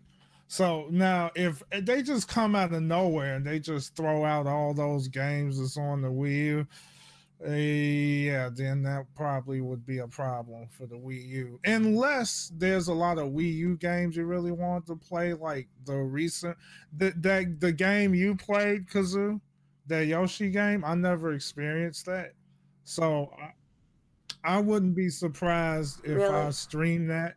Yeah, really, I never played it, so I would really like to, since there isn't that many Yoshi games out there. That's true. Coggaline Monkey actually asked a very good question in regards to Super Mario Maker levels being ported over to Super Mario Maker 2. Oh boy, that's tough. I have an opinion about that. I personally think that if they're going to come out with Super Mario Maker 2 and they're going to introduce all these new level elements and characters and obstacles and options, I don't think they should have backwards compatibility for Super Mario Maker. You know what I mean? Yeah. I can agree on that. Yeah, I don't think so, because think about it, they're introducing so much new stuff, and they're like it just, I don't think it would just work very well, because like you think about it, like Splatoon, it didn't have any backward, like you can't go back and play on Splatoon 1 maps unless they specifically put them in the game. Yeah. You know what we're seeing in the trailer and the information that we're getting from Nintendo is Super Mario Maker and Super Mario Maker 2 are two completely different games, and I don't see how we can have a I mean, shoot, Nintendo 3DS, right? Super Mario Maker was released on the Nintendo 3DS, and they didn't even have compatibility there. Yeah, those levels aren't even compatible with the Wii U version. So yeah, they could do it. All the elements are going to be there. I don't think they will, and I don't think they should, because you now have a lot of new elements, and then you're just gonna day one you're gonna clutter it up with everything that's been released for the Wii U version, and then you're not going to be able to find anything with the new elements, and then what and it's not going to be as good for that reason. Yeah, for that reason it won't be as good. Yeah, pay $60 for a game. Let's introduce some new levels in here. Get some new original ideas in here. Start with a clean slate and get all the new stuff. Plus, people are going to be going nuts with slopes and all this other stuff off the bat. Exactly. So. And everyone's going to want to see them, so might as well. Yeah, that is true. The level designers from Super Mario Maker, you know what? Hey, guys, let's bring some new original ideas and level design, and and make an awesome level that everybody will enjoy to play. I mean, the sky's the limit, right? Definitely. Do you have any more questions, Dumo? Yep. So I got one right here. I'm actually going to lump two together. So Building Blocks Gaming asked, do you think the Switch is going to have a virtual console? And Tarek Cook asked, when is the SNES going to be confirmed? Yes, true. Again, two items that were not revealed in the Nintendo Direct, but so this is going to be my thoughts on it, and it's going to be pure speculation. Number one, there will be no virtual console for the Nintendo Switch. That's my theory. I think at this point in time, Nintendo is trying to support its third-party developers by, allowing them, to release more of their games on the console rather than putting, their like Nintendo's older games, in the forefront. We want to get more third-party support. So let's put these classic games on classic mini consoles, and then let's try to put our third party developers in the in the forefront. in regards to the SNES online service, I think if Nintendo wants to, make their subscription service, more appealing to the consumer, you gotta add something with a little more substance to that. I mean, the NES online app, it's nice, but it could be better. And at the same time, if you add, additional stuff like an SNES online app with additional games plus co-op player playability, that might make the subscription service that much more appealing. So That's true. hopefully we will see that soon. I mean, we had data miners actually go into the NES online app and say, "Hey, there's some SNES stuff in here." Oh yeah, and then they removed it for the next update, right? Yeah, they did. Yeah. Yeah. So, to piggyback off you were saying about that, now about the app. Now, imagine if they really went all in and literally, did that, provided SNES content, maybe even go as far as 64 content. Really, if they was to actually do all that, then there would no longer be a need for virtual consoles. So, right, great point. I mean, it really would be advantageous if Nintendo did it, because honestly, I'm gonna be real with you. The fact that Nintendo went out of their way to like nuke every single emulator site known to man. I know. They gotta give it something. Yeah. Well, it's coming. It's a matter of when they want to do it. Right. And as far as virtual console goes, Nintendo themselves has said it's dead. They're not bringing it back. It's done. Now they could bring it back under a different name, but I'm pretty sure this service that they're doing is what they're going to be bringing. Yep. It's a matter of when are they going to step it up. They did give it another name. It's Nintendo eShop. There's nothing stopping Nintendo from taking all of their old titles that were once exclusive to Virtual Console and then just putting it on sale on the eShop. Yeah, no, there's nothing really stopping them, but... Oh, that would flood the eShop and make it really tough without a virtual console. Yeah, it's like, right. Why? I don't know why I don't know if they would do that. I don't think they would do that. No, they probably won't, because again, they want to help their indie developers. They want to help their third-party developers. They're trying to make the Switch more marketable to not just the consumer, but to the developers. That is exactly what they're doing. And they also have to sell that year-long subscription for their online service. Yep. Which they've pointed out as an issue, but have not yet addressed. So, let's hope that they will address it very, very soon. E3's coming up; it's right around the corner. It might be. I would like to have some value for my money. Yeah, me too. Me too. Me too. Good answer. Good answers. Really good stuff. Okay, so we've got one. This is our last question. It's from Let's Play Ombre. So Joker was announced. He'll be here by the end of April. So he asks, when do we think the next character will be coming out?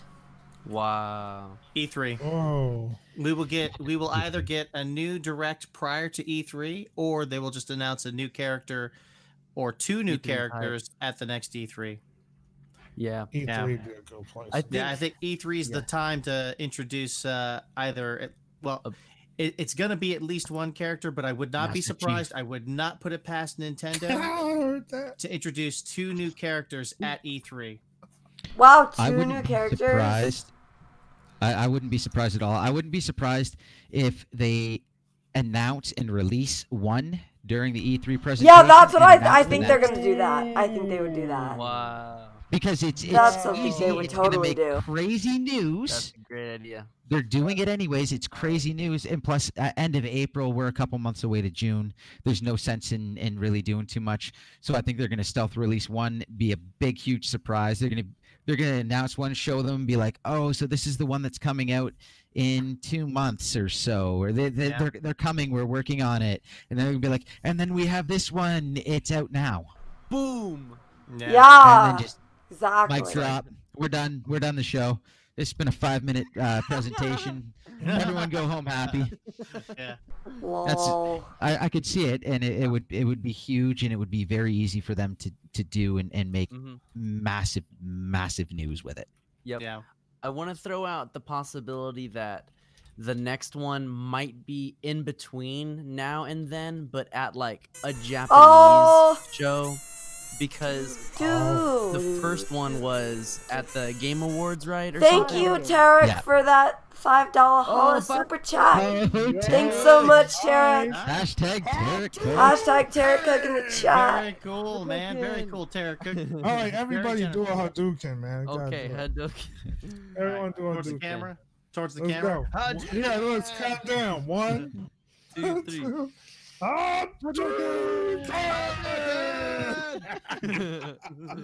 Amazing. Amazing. Can I get a hashtag Hadouken in the chat? There we go. That was fun. No, Good. No, exactly. Kevin, do you know of any Japanese events coming between? Nah, I 'Cause don't. I think they're all at the beginning of the year. Oh, And then really?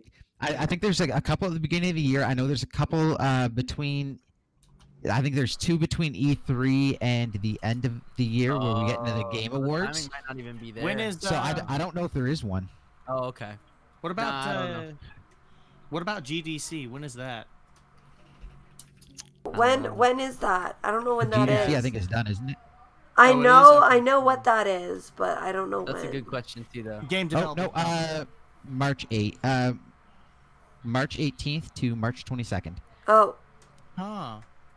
okay. Well, Maybe then. maybe. I mean, Maybe. I don't think Already so done. though, because that definitely does not carry the same weight that like something like E3 does. That's a good point. At least from a fan perspective. So I don't know. I don't think they've never. I don't think they've really introduced things at GDC in the past. So I don't know why they would know. Okay. I guess it's E3 then. Yeah. Yeah. E3 on deck. E3, I know it's getting to be less and less relevant, but it's kind of the be-all, end-all.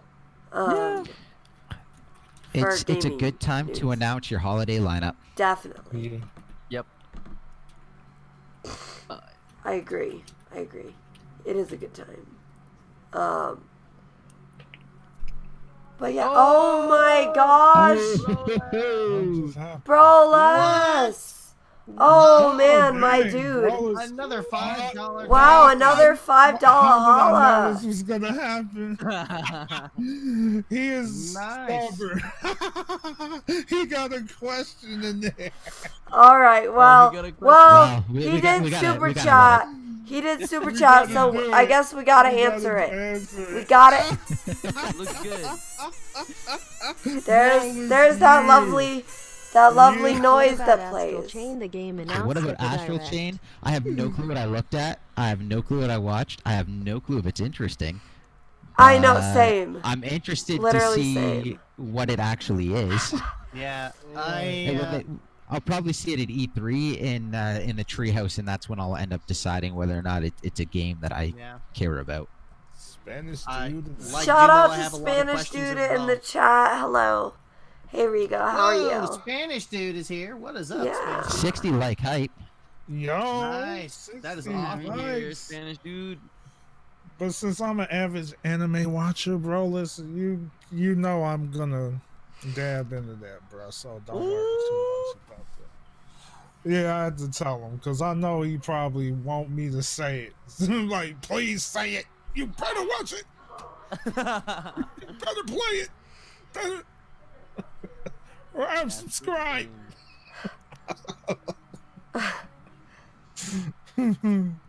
Awesome Oh, sizzle. man. Okay. So much hype, man. This was a good podcast. Good, yes, Indeed. really good times, guys. Okay. Yeah. So I think that we will I think that'll probably wrap it up for this episode of the KazooCast. Very successful episode. We covered a lot of ground. We went really in depth on the Nintendo Direct, and but make sure you guys stick around because I think that we will probably go on a raid because there are a lot of people watching right now, and it's getting pretty. It's gonna be pretty interesting. But first, before we go on a raid, thank you guys so much for joining me on the podcast. I just want to go around and tell everyone where they can find you all. Venge, let's start with you. What's going on? You guys know what? Well, you know what? Let me stop being stupid. Anyway, I don't even know what to say. Honestly, that's why I struggled. So I understand. I totally get what you mean. I'll just say this: you guys, you know where to find me. You know, on YouTube, Twitter, Discord, Twitch, the whole shebang. You'll find me. Yeah. That's good. Yeah, keep it simple. Keep it simple. Yeah, man. That's good.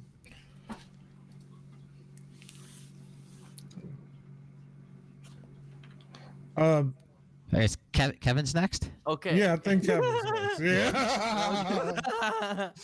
I'm not used to this order thing, but I like it. Okay.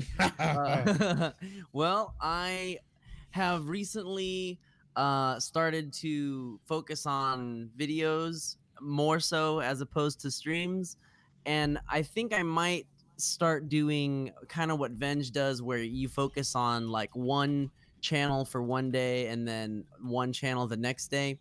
I still like using Restream though, and the most recent one I added is Facebook. So if you're comfortable on Facebook, you can look up Kevintendo there, and I'm trying to get some more likes on my page. So thank you for having me. It was very fun chatting with y'all and getting some good discussion going. It was very, very good. Yes. Yeah, really happy you were able to join us, Kevin. I was so glad to join y'all. Yeah, it was hype, man. Honor. James, you're next. Sure thing. First off, TheYellowKazoo, I want to thank you for inviting me on your podcast tonight. It was an absolute pleasure, and to all the the fellow roundtable guests here, guys, thank you so much for taking the time to participate in this. You guys definitely made this an awesome podcast. For those of you that are watching the podcast right now, my name is James Clark. I am the host of Super Live Gaming. We live stream exclusively on YouTube. If you guys want to find my channel, you guys can just do a YouTube search for Super Live James Clark, and you'll be able to find me there. All right. Very nice. Sauce. Great. And then Dumo. All right, easiest way to find me, youtube.com/Dumo Plays. You can just search Dumo Plays. I stream a bunch on here, usually about 3 days a week, a little more if I can. I also have Discord, which you can find through there. I'm pretty active on there, have a really active group of people there. Thanks, Kazoo, for having me. I was really looking forward to this and talking about the Direct. It's always a good time to have a good video game chat. And yeah. It's always good when you have this much news. Yes. So, oh wait, am I still muted? No, I'm not muted. Okay. Yeah. So thanks to all the guests, Venge, Kevin, James, Dumo. Thank you guys so much for being on the podcast.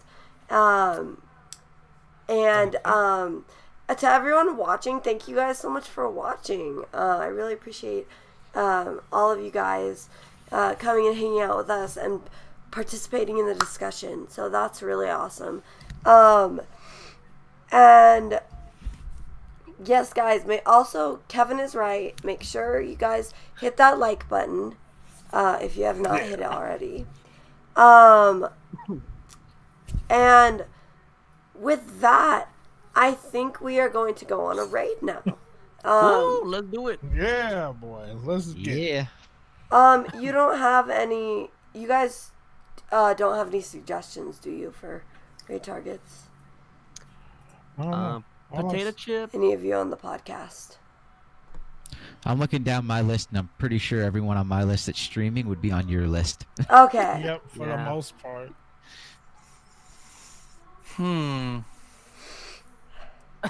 Okay. The ball's in your court. All right. Well, then I have. We're gonna go ahead and raid Cool Trainer Camillo. He's only got. Camillo it is. All right. Yeah, he's only got like 5 people watching, so I think it would really. Clear it up. I think it would probably be very meaningful to him if we would go ahead and. Let's go show him some love. And yes, raid him. So hashtag. Heck yeah. Let's hear. I guess we'll just do hashtag KazooCast. Yeah. Heck yeah. Yeah, there we go. Hashtag KazooCast raid. So guys, all you have to do is follow that link and then just copy and paste that little KazooCast raid, or you can type it out. It's fine. Just let him know that you're coming from here.